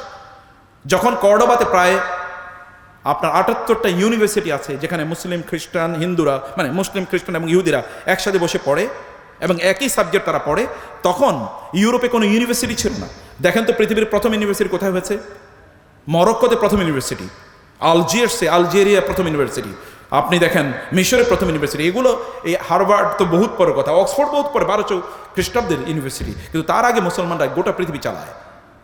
যখন মুসলমানরা আকাশ নিয়ে গবেষণা করে তখন ইউরোপিয়ানরা মারামারি করে ঈসা আলাইহিস সালাম কি মানুষ নাকি তিনি আল্লাহর সন্তান, এটা নিয়ে তারা গবেষণা মারামারি করে, এবং তারা মারামারি করে তারা মরে। তখন মুসলমানরা মহাকাশ নিয়ে গবেষণা করে। আপনি তো সেই প্রজাতি, সেই জাতির আপনি সন্তান, তাহলে আপনি কেন হীনমন্যতা, আপনি কেন মানে ইনফেরিয়রিটি কমপ্লেক্সে কেন আপনি ভুগবেন? আপনাকে বুঝতে হবে যে আপনি বিশাল এক সম্প্রদায়ের প্রতিনিধিত্ব আপনি করছেন। সেই বীজ আপনার মধ্যে আছে, সে রক্ত আপনার মধ্যে আছে। এই রক্তটাকে আপনার ধারণ করা লাগবে, এটাকে ফিল করতে হবে। তাইলে কেবল আপনি এই উম্মার জন্য, নিজের জন্য কিছু করতে পারবেন। ভাইরা এবং বোনেরা আমার, আমি লাস্ট 2-3 মিনিটে আচ্ছা কয়েকটি কথা বলে আমি আপনি শেষ করে দিচ্ছি। তা হলো আপনাদের যেই জায়গায় আপনি কাজ করতে সুপার এক্সেলেন্স হন, সুপার এক্সেলেন্ট, আর সাবিকুন সবচেয়ে ভালো, এই জায়গায় আপনি সবচেয়ে ভালো হন। আপনি নিজেকে ভালো মানুষ হিসেবে তৈরি করেন, ভালো কিছু গুণ আপনি অর্জন করেন, ভালো বন্ধু তৈরি করেন। খারাপ যেই জায়গাগুলো সেগুলোকে, ওগুলো থেকে নিজকে অ্যাভয়েড করেন। খারাপ কাজ করা খুবই সহজ, ভালো কাজ করা খুবই কঠিন। খারাপ কাজ তো যে কোনো ব্যক্তি করতে পারে, তার জন্য কোনো যোগ্যতা লাগে না। ভালো কাজ করার জন্য যোগ্যতা লাগে। কিছু যোগ্যতা অর্জন করেন, পিতামাতার প্রতি ইহসান করেন, শিক্ষকদের প্রতি, শিক্ষিকাদের প্রতি ইহসান করেন, নিজের প্রতি সবচেয়ে বড় হলো ইহসান করেন। আপনার দুনিয়াও শেষ করে দিচ্ছেন, আখেরাতে শেষ করে দিচ্ছেন। আপনার নিজকে কেন আপনি ড্যামেজ করে দেবেন? আপনি তো হিউজ শক্তি সম্ভাবনা নিয়ে আপনি তৈরি হয়েছেন। এবং এই জন্য কী করতে হবে জানেন? আপনি ভালো মানুষ হতে হলে ইসলাম ছাড়া কোনো উপায় নাই, ইসলাম ছাড়া কোনো উপায় নাই। নজরকে হেফাজত করেন, দৃষ্টিকে হেফাজত করেন, চোখকে হেফাজত করেন, তাহলে আপনি ব্যক্তি, পুরুষ মানুষ। একজন মহিলারে দেখলাম এরপরে একেবারে প্রায় শুয়ে পড়ছি, এরকম একটা ভাব। এটা আবার কেমন পুরুষ হইল? এটা তো রাস্তার ওই সাধারণ মানুষের মতো। এবং বলবে যে এই ছেলেটা আমার এলাকায় থাকে। আপনার এলাকার কয়জন লোক আপনাকে চেনে? এলাকার সাথে আপনি ইনভলভ কিনা? এলাকার ভালো কাজে আপনি আছেন কিনা? নাকি ঘরের মধ্যে কেবল শুয়ে থাকেন, দিনকে রাত বানিয়ে নিয়েছেন, রাতকে দিন বানিয়ে নিয়েছেন, দিনের বেলা মানে ঘুমান আর রাতের বেলা হয়েছে মানে নীল স্ক্রিনের সামনে বসে থাকেন। আপনার কোনো আভিজাত্য নেই। আপনি যে পর্নোগ্রাফিতে, যারা বলছি আপনাদের কথা বলছি না, যারা পর্নোগ্রাফিতে আসক্ত, আপনি তো আপনার স্ত্রীকে ধোকা দিচ্ছেন, যিনি আপনার স্ত্রী হবেন ফিউচারে, আপনি তো তাকে ধোকা দিচ্ছেন, আপনি তাকে আগেই ঠকাচ্ছেন। এবং আপনার বিয়ে করেই তো ওই নারীকে বিয়ে করে আপনার জন্য নিষিদ্ধ, কারণ আপনার স্ত্রী কয়েকদিন পরে পালাবে। আপনি কেন এটা করছেন? আপনি তখন তার মধ্যে ইন্টারেস্ট খুঁজে পাবেন না, তাকে আপনি ভালো লাগবে না। তাহলে একটা নারীর প্রতি আপনি জুলুম করছেন। বিয়ে করতে আপনাকে কে বলে? বিয়ে করার জন্য যোগ্যতা লাগে, সেটার জন্য পার্সোনালিটি লাগে, চেস্টিটি লাগে। আপনি সেই চেষ্টাটি এখন থেকে ডেভেলপ করেন, যে ভালোবাসাটি আপনার স্ত্রী প্রাপ্য অথবা আপনার স্বামী প্রাপ্য, তার জন্য এটা রেখে দেন। ওইটা তো আপনার বিয়ের বয়স হয়, এখন আপনার বিয়ের কথা হয়নি। আপনি যখন বিয়ে করে, যেমন ইয়াংরা আমাদেরকে প্রশ্ন করে আমাদের কি এখন বিয়ে করা উচিত? হ্যাঁ উচিত, যোগ্যতা অর্জন করেন। একজন স্ত্রীকে লালন করার জন্য যোগ্যতা লাগবে তো, নাকি? নাহলে তো বিয়ে করার পরের দিন থেকে মারামারি করবেন, কুস্তি, রেসলিং, বক্সিং, কে কাউকে বেশি করতে পারে। আপনার সন্তান হবে, সন্তান আপনার যাকে যিনি আপনার সন্তান হবেন, আপনি যার বাবা হবেন, এই সন্তানকে কীভাবে লালন পালন করবে তা জানতে হবে তো আপনাকে, নাকি? সন্তান এর বাবা মা হওয়ার জন্য তো যোগ্যতা লাগে, বাবা মা হওয়ার জন্য যোগ্যতা লাগে। আদারওয়াইজ পাগলিরাও তো মা হয়। শুধু সন্তান জন্ম দেয় কোনো যোগ্যতার বিষয় নয়, ফাদার হওয়ার জন্য যোগ্যতা লাগে, মাদার হওয়ার জন্য যোগ্যতা লাগে। নাহলে ওই রাস্তার পাগল এবং পাগলিরাও তারাও কিন্তু বাবা মা হয়। অথবা এটা তো আপনাকে জানতে হবে, এটা আপনি অর্জন করেন আগে। How to become a good father, how to become a good husband, how to become a good wife, এটাকে জানেন, তারপর আপনি বিয়ে করেন। আপনি স্ত্রীকে আপনি সুন্দর করে রাখার জন্য, স্বামীকে সন্তুষ্ট করার জন্য আপনাকে জানতে হবে না, সেই জ্ঞানটা আপনি অর্জন করেন। গুড হিউম্যান বিং হন, ভালো মানুষ হন। আপনার পিতামাতার সাথে ভালো আচরণ করেন। পিতামাতার সাথে আপনি মানে এমন আচরণ করবেন না যে আপনি যে যুবক হয়েছেন, যুবতী হয়েছেন, এটা পিতামাতাকে ধমক দিয়ে আপনি বুঝিয়ে দেন আপনি কিছু একটা হয়ে গেছেন। বাবা মার সাথে কণ্ঠ নিচু করে কথা বলাটাই হলো যোগ্যতা। তারপরে পিতামাতা দোয়া করে। আদারওয়াইজ আপনি দেখাই দিলেন আমি বড় একটা হয়ে গেছি, এটা আপনার দুনিয়াও শেষ, আখিরাতও শেষ। পিতামাতার দিকে নিচু স্বরে তাকিয়ে কথা বলা, ঘরে ঢুকে তার কপালে চুমো দেয়া, পিতামাতার হাত পাগুলো টিপিয়ে দেয়া, তাদেরকে সন্তুষ্ট রাখা, আপনার দিকে তাকালে বলবে আহা আল্লাহ তুমি আমাকে এরকম একটা ভালো সন্তান দিয়েছ। এই পিতামাতার জন্য এই এহসান করেন, তারা তো এটা প্রাপ্য। আপনি এটা না করলে আপনার সন্তান কি করবে? আপনি এটা না করলে আপনার সন্তান কি করবে? একবার ভেবে দেখেছেন? আপনার সন্তান তো এর চেয়ে খারাপ করবে, কারণ যেদিন গিয়েছে এটা ভালো গিয়েছে। আপনি দেখেন না, এই যেখানে যারা আপনাদের টিচাররা আছে, দেখেন পিতামাতার সাথে কেমন আচরণ করেছে। আমি এই গল্প অনেকবার বলেছি, এটা এই জন্যই বলি আপনাদেরকে ইন্সপিরেশন দেওয়ার জন্য। আমার বাবা মারা গেছে যখন আমার বয়স 4, আমি আমার বাবাকে দেখিও না, বুঝিও না। আমার মাকে আমি দেখেছি, তিনি আমার বাবা, তিনি আমার মা। এবং আমার মায়ের চোখের দিকে তাকে আমি রাগ করে কথা বলেছি, আজ পর্যন্ত কোনোদিন ঘটে নাই, এটা কখনো ঘটবেও না। এটাই আমার জীবনের একমাত্র সম্পদ, এটা ইজ ক্যাপিটাল। এমন কিছু ক্যাপিটাল আপনি জীবনে তৈরি করেন, বাবা মাকে সুন্দর করে কথা বলেন। আজকে যেন বাবা মা বুঝে না আমার সন্তান তো ডিফারেন্ট হয়ে গেছে, কিরে ও তো অন্যরকম হয়ে গেছে, সেজদায় লুটিয়ে পড়ে বলেন আল্লাহ তুমি আমার সন্তানটাকে ভালো বানিয়ে দিয়েছো, আমি তোমার প্রতি কৃতজ্ঞ। আপনার মায়ের আপনার অপব্যবহারে আপনার মার চোখ থেকে পানি পড়ে, এর চেয়ে লজ্জার আর কি হতে পারে? এটা কোনো ব্যক্তিত্ব হলো? আপনার বাবা আক্ষেপ করে বলে তোমার পেছনে আমার গোটা জীবন শেষ করে দিলাম, এর চেয়ে আর অপমান, অপদস্থতা, অযোগ্যতা আর কি হতে পারে? আপনি টিচার আপনাকে বলে যে আমি এরকম তোমাদেরকে আমি পড়াচ্ছি, এর চেয়ে আর লজ্জার কি হতে পারে? এর চেয়ে বড় লজ্জার আর কিছু হতে পারে না। অর্থাৎ আপনি আপনার নিজকে একজন ভালো মানুষের রূপান্তর করে, সবাই যেন বলে না লোকটা খুবই ভালো, ছেলেটা খুবই ভালো, আপনাকে নিয়ে গর্ব করে, না এই ছেলেটাকে নিয়ে গর্ব করা যায়, এই মেয়েটাকে নিয়ে গর্ব করা যায়। এই কারণে আপনাকে আপনার একাডেমিক পড়াশোনার পাশাপাশি সমাজের কাজে আপনার নিজকে নিয়োজিত করেন। আল্লাহ তাআলাকে ফাঁকি দিন না। আল্লাহকে ফাঁকি দিলে আপনি কোনো কাজ করে কোনোদিন শান্তি পাবেন না। আল্লাহর ইবাদতে নিজকে নিবেদিত করেন, কোরআন তেলাওয়াত করুন এবং নামাজ সময় মতো নামাজ আদায় করুন।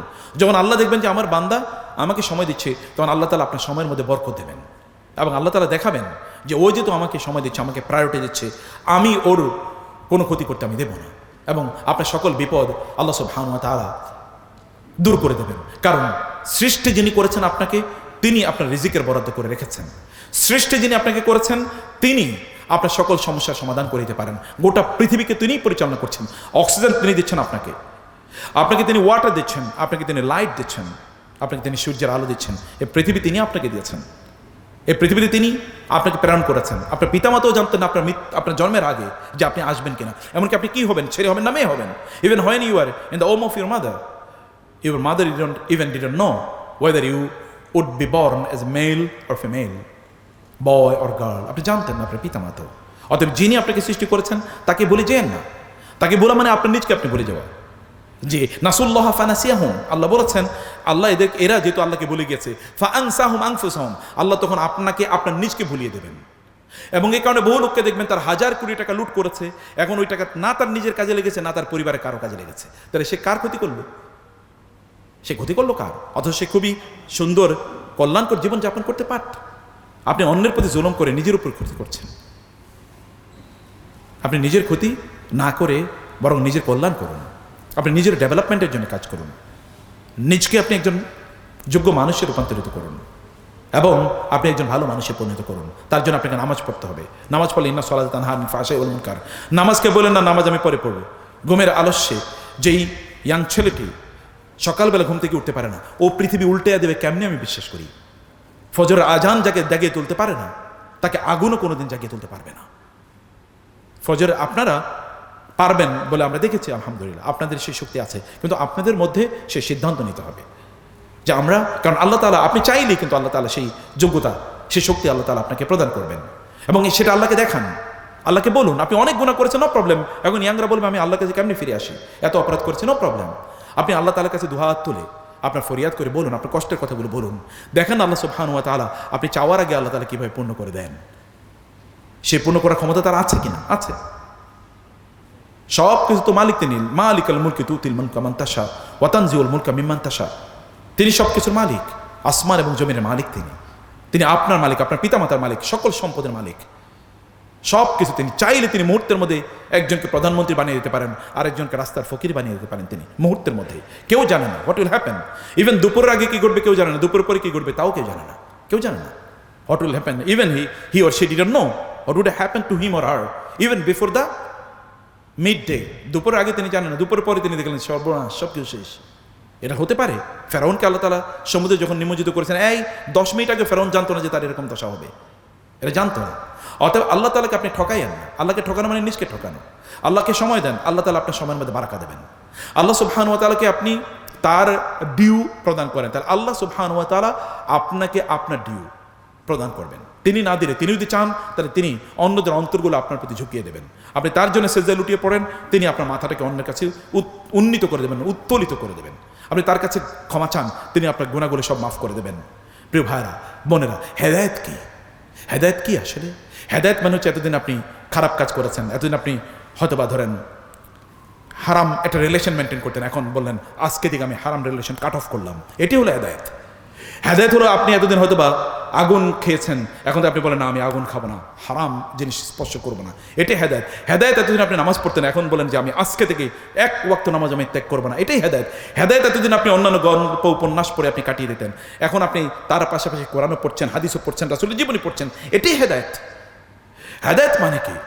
এতদিন আপনি কোরআন পড়তে জানতেন, এখন আপনি কোরআন পড়া শুরু করেছেন। হেদায়েত মানে এতদিন খারাপ বন্ধুদের সাথে আড্ডা দিতেন, এখন আপনি ভালো বন্ধু খুঁজে খুঁজে বেড়াচ্ছেন। হেদায়েত মানে এতদিন আপনি আল্লাহর কাছে চাইতেন না, বন্ধুদের পেছনে বড় ভাইদের পেছনে সময় দিতেন, এখন আপনি আল্লাহর কাছে রাতের অন্ধকারে কান্না করেন, আল্লাহ তুমি আমাকে তুমি দাও, আমার এই কষ্ট তুমি দূর করে দাও। এটা আপনি বলেন, আপনার ফ্রাস্ট্রেশন আল্লাহর কাছে বলেন। ওমা কুনতু বিদুআইকা রাব্বি শাকিয়া, আল্লাহ তোমার কাছে চাই আমি কোনোদিন হতাশ হইনি। আপনি মানুষের কাছে চাইলে হতাশ হবেন, তিনি আপনার সকল প্রয়োজন মেটাতে পারবেন না। যিনি মেটাতে পারবেন তাকে বলেন যে আল্লাহ তুমি আমার এই প্রয়োজন মিটিয়ে দাও, বলে দেখেন, কারণ তিনি বলেছেন উদউনি আস্তাজিব লাকুম ইজা সাআলাকা রাব্বি সাআলাকা আবদি আন্নী ফাইন্নী করিব উজিবু দাওয়াতাদ দাঈ। আমার ডাকে আমি যখন ওরা আমাকে ডাকে তখন আমি ওদের ডাকে সাড়া দিই, উজিবু ইমিডিয়েট আমি সাড়া দিই, আমি কোনো দেরি করি না, আমি সাড়া দিই। আপনি আল্লাহকে বলেন, রাতের অন্ধকারে আপনি ঘরের কর্নারে বসে আপনি সেখানে হয়তোবা আপনি এমন কিছু দেখতেন যেটা নীল সংস্কৃতি, এখন আপনি নীল সংস্কৃতিকে বন্ধ করে দিয়েছেন যে আমি আর নীল সংস্কৃতি দেখব। আপনি যে সাইটগুলোতে যেতেন এগুলো সব আপনি ডিলিট করে দিয়েছেন, ব্লক করে দিয়েছেন, আপনি সেখানে যাচ্ছেন। এটাই হেদায়েত, এটাই আপনি শক্তি। You have regained your power. আপনার শক্তিটাকে আপনি খুঁজে পেয়েছেন। অন্যদের মতো হওয়ার মধ্যে কোনো কৃতিত্ব নাই, কোনো ব্যক্তিত্ব নাই, নিজের মতো হওয়া। যে অবস্থায় আপনি পৃথিবীতে এসেছেন, আপনার মা যখন আপনাকে জন্ম দিয়েছে ওইরকম একটা অবস্থায় ফিরে আসাটার মধ্যে রয়েছে ব্যক্তিত্ব। ভিশিয়েটেড হয়ে যাওয়া, পলিউটেড হয়ে যাওয়া, করাপ্টেড হয়ে যাওয়া ইজ ভেরি ইজি, কিন্তু প্রিস্টাইন পিওর থাকা ইজ ভেরি চ্যালেঞ্জিং। সেখানে পার্সোনালিটি আছে, সেখানে ব্যক্তিত্ব আছে, সেখানে মর্যাদা আছে, সেখানে সম্মান আছে। এবং সেখানে আপনি দেখবেন আপনার সফলতা আছে। অন্য জায়গায় সফলতা খুঁজে বেড়াইয়েন না। সফলতা কেবল এই দুনিয়ার কেবল অনেক সম্পদের মালিক হয়েছেন এটা সফলতা নয়। সম্পদ যাওয়ার পর আপনি পাবেন, তার জন্য আপনি চেষ্টা করবেন। আমি বলছি চেষ্টা করবেন। আপনি সবচেয়ে বেশি ধনী হয়ে যান, কিন্তু আপনি ধন কেন অর্জন করছেন, টাকা কেন অর্জন করছেন? আপনি কত খাবেন, আপনি কত ভোগ করবেন, এবং আপনি মৃত্যুবরণ করার পর কে খাবে এগুলো, কে ভোগ করবে এগুলো? তাহলে আপনি কি জন্য করছেন? আপনি অর্জন করুন যে আমার আত্মীয় স্বজনের জন্য আমি করবো। দেখেন না শান্তি দিয়ে আল্লাহ তাআলা কিভাবে আপনার অন্তরটাকে ভরে দেন। আপনার শান্তি দরকার, আপনি কেন অশান্তি দিয়ে ভর্তি করে দিচ্ছেন আপনার অন্তরকে? আপনি যখন অন্য কাউকে হিংসা করবেন, বিদ্বেষ করবেন, ঘৃণা করবেন, অথবা যখন অন্য কারো বিরুদ্ধে ষড়যন্ত্র চক্রান্ত করবেন, তখন আপনি নিজেই ঘুমাতে পারবেন না। এটা আপনাকে আপনি শাস্তি দিচ্ছেন। কেন আপনি করবেন এগুলো? সব দূরে সরিয়ে দেন, দেখেন কি নির্ঘুম, কি সুন্দর চমৎকার শান্তির ঘুম আমরা আসে, কোনো কষ্ট নাই। ছোটবেলা আমরা ওই যে সুখী মানুষের গল্প নামে, মানে শার্ট, সুখী মানুষের শার্টের কথা আমরা পড়েছিলাম ছোটবেলা। এটা আমাদের স্যাররা জানবেন, আপনারা হয়তো এটা পড়েছেন কিনা আমি জানি না। সুখী মানুষের গল্প, সুখী মানুষ খুঁজে পাওয়া যায় না। এরপরে দেখা গেল এমন একজন লোক যিনি ঘরের দরজা খুলে তারপরে ঘুমান, তিনি সুখী মানুষ, কারণ তার কোনো ভয় নাই। আমি বলছি না আপনি আগেই না, আমি বলছি না আপনার সম্পদের মালিক হবেন না, সম্পদের মালিক হবেন, কিন্তু ওয়েস্টার্ন আইডিয়া যেন আপনাদের মধ্যে ডেভেলপ না করে। অনেক টাকার মালিক হতে হবে, কারণ আমার গাড়ি লাগবে, বাড়ি লাগবে। এরপরে এক সময় গিয়ে ফ্রাস্ট্রেশনের লোকেরা ভোগে, আজ সবই তো পাইলাম, তাইলে এখন করবো কি? আর সিনেমা তো দেখা যাচ্ছে, এখন করবো কি? আপনি তো শান্তির জন্য সিনেমা দেখেন, এরপরে করবেন কি? এরপর তো আবার অশান্তি, তারপরে করবেন কি? সিনেমা না দেখেন, দেখেন অশান্তি কীভাবে দূর হয়ে যায়। আপনি গান শোনেন শান্তি পাওয়ার জন্য, দেখেন গান শোনার পর কিছু অতক্ষণ একটু আপনার ভালো লাগে, এরপরে আবার অশান্তি। তাহলে এটা বন্ধ করুন, বরং যেখানে শান্তি পাওয়া যায় সেখানে আসুন, সেজদায় লুটিয়ে পড়েন, দেখেন কীভাবে শান্তি পাওয়া যায়। কোরআন তেলাওয়াত করুন, একাকে নির্জন হয়ে যান, আল্লাহর কাছে হাত তুলে বলুন, আল্লাহ তুমি আমার কষ্টটা দূর করে দাও। এবং বলেই দেখেন, আমি যা চাই তুমি আমাকে সেটা প্রদান করো। এবং দেখেন এর মাধ্যমে আপনি কীভাবে শান্তির সমুদ্রে আপনি অবগাহন করবেন। কষ্টগুলো আল্লাহকে বলেন, ফেসবুকে কষ্ট বলে লাভ নাই। বন্ধুকে, সবচেয়ে ক্লোজ ফ্রেন্ড, এমনকি স্ত্রীরা স্বামীকে যদি কোনো একটা গল্প মানে কষ্টের কথা বলে, তাহলে দেখবেন কয়েকদিন পরে স্বামী ওই কথা বলে তার খোটা দেবে, তুমি না ওই রকম মনে আছে আমার কইছিল। আর বন্ধের ব্রেন তো আল্লাহর রহমতের শার্প। আপনি 20 বছর আগে যদি কিছু বলেন, তাহলে 20 বছর পরে হইলো মনে করে দেবে, ওই যে মনে আছে। এত শার্প ব্রেন আল্লাহর রহমতে। তো আপনারা কাউকে এ কথা, সব কথা বলতে পারেন না, কিন্তু আপনি বলতে পারেন কাকে? কাকে বলতে পারেন? আল্লাহকে। তাকে বললেন, তাকে বলতে পাওয়ার মধ্যে পাওয়ার আছে। স্যার চলে এসেন মোস্ট প্রবলি, আমাদের অধ্যক্ষ স্যার। Thank you sir. আমি বলেছি, অন রেকর্ড বলছি যে মানে number doesn't matter, quality matters. আপনি একজনই অথবা এই যে কয়জন আপনারা আছেন, এই কয়জন যদি আপনারা আপনাদের জীবনকে আজকে থেকে হলেও পরিবর্তন করার জন্য সিদ্ধান্ত নেন, তাইলে আমাদের এই বিশাল আয়োজন সার্থক। নাকি বলেন? পরিবর্তন হবো তো আমরা ইনশাআল্লাহ, অবশ্যই পরিবর্তন হবো ইনশাআল্লাহ। এবং আমরা আমাদের নিজেদেরকে সত্যিকার অর্থে যোগ্য মানুষে পরিণত করবো ইনশাআল্লাহ। এবং আল্লাহর কাছে বলবো, আল্লাহ তুমি আমাকে এরকম মানুষ আমি হতে চাই, এটা করব। আজকে খাতায় গিয়ে লিখবেন আপনি কি হতে চান, পজিটিভ ভালো জিনিস, এবং এটা কতদিন হতে চান সেই কাজে আজকে থেকে লেগে যান, এবং ইউ সি দ্য রেজাল্টস। এবং আপনি আপনার নিজকে অ্যাকাউন্টেবিলিটিতে নিয়ে আসেন যে আমি এটা হতে চাই। হোল্ড ইউর সেলফ অ্যাকাউন্টেবল, কারো কাছে যাওয়ার দরকার নেই। এবং আপনি দেখেন ওই পথে আপনি আছেন কিনা। ট্র্যাক যদি ট্র্যাকলেস হয়ে গেলে আবার ট্র্যাকে নিয়ে আসেন নিজকে, এবং দেখেন ইনশাআল্লাহ। আপনি দেখেন, just you do it for 1 month, এবং starting from the month of Ramadan and you see the results. এই মাসে আপনার নিজের পরিবর্তনের জন্য আপনাকে কাজ করা শুরু করতে হবে ইনশাআল্লাহ। রাজি তো? আল্লাহ তাআলা আপনাদেরকে অনেক অনেক কল্যাণ দান করুন, অনেক বারাকা দান করুন। আল্লাহ সুবহানাহু ওয়া তাআলা তুমি এই আজকের আয়োজনটাকে কবুল করুন আল্লাহ মেহেরবানি করে। এখানে যারা উপস্থিত হয়েছে এবং যারা এই আয়োজনটি করার জন্য শ্রম দিয়েছে, আল্লাহ তুমি আরশে আজিমে তাদের নামগুলো লিখে দাও আল্লাহ, এবং তুমি তাদের জীবনটাকে সফলতা দিয়ে পূর্ণ করে দাও। তাদেরকে সবচেয়ে ভালো মানুষের কাতারে, তালিকায় তাদের নামগুলো লিখে দাও আল্লাহ। এবং আমাদের প্রিন্সিপাল স্যার সহ আমাদের ম্যাডামরা এখানে উপস্থিত আছেন, অন্যান্য স্যার আছেন আল্লাহ, যারা এই জাতীয় আয়োজনকে যারা ভালোবাসেন, তাদের সম্মান মর্যাদা তুমি অনেক অনেক বাড়িয়ে দাও আল্লাহ। এবং আমাদের ঘরগুলো তুমি শান্তি দিয়ে পূর্ণ করে দাও। রব্বানা হাবলানা মিন আজওয়াজিনা ওয়া যুররিয়াতিনা কুররাতা আয়ুন ওয়াজআলনা লিল মুত্তাকিনা ইমামা। আল্লাহ তুমি আমাদের সন্তানগুলোকে এমন বানাও যেন তাদের দিকে তাকালে আমাদের অন্তরটা জুড়ে যায়, আমাদের চোখগুলো যেন শান্ত প্রশান্ত হয়ে যায়। আমাদের সন্তানগুলোকে এমনভাবে তুমি তৈরি করো আল্লাহ। আল্লাহ আমাদের পরিবারগুলো তুমি শান্তি দিয়ে পূর্ণ করে দাও। এই ঢাকা কলেজের এই অডিটোরিয়াম সহ এখানকার যত ছাত্র আছে আল্লাহ, তুমি বাংলাদেশের সবচেয়ে ভালো ছাত্র হিসেবে যেন তারা কাজ করতে পারে, এদের সবাইকে তুমি সেভাবে কবুল করে নাও আল্লাহ। এবং এই প্রতিষ্ঠানটাকে বাংলাদেশের একসময় যেটা সেরা প্রতিষ্ঠান ছিল বাংলাদেশে, এখনও সেরা প্রতিষ্ঠান আমরা বিশ্বাস করি। এর জন্য বাংলাদেশের সবচেয়ে সেরা প্রতিষ্ঠানদের তালিকায় 1 নম্বর থাকে, এরকম অবস্থা তুমি এখানে করে দাও। এখানকার নেতৃত্বকে সেই যোগ্যতা অনুসারে কাজ করতে তৌফিক দান করো আল্লাহ, আমিন। হাযা সাল্লাল্লাহু সুবহানাহু ওয়া তাআলা على نبينا محمد وآله وصحبه أجمعين. سبحانك اللهم وبحمدك أشهد أن لا إله إلا أنت أستغفرك وأتوب إليك. والسلام عليكم ورحمة الله وبركاته.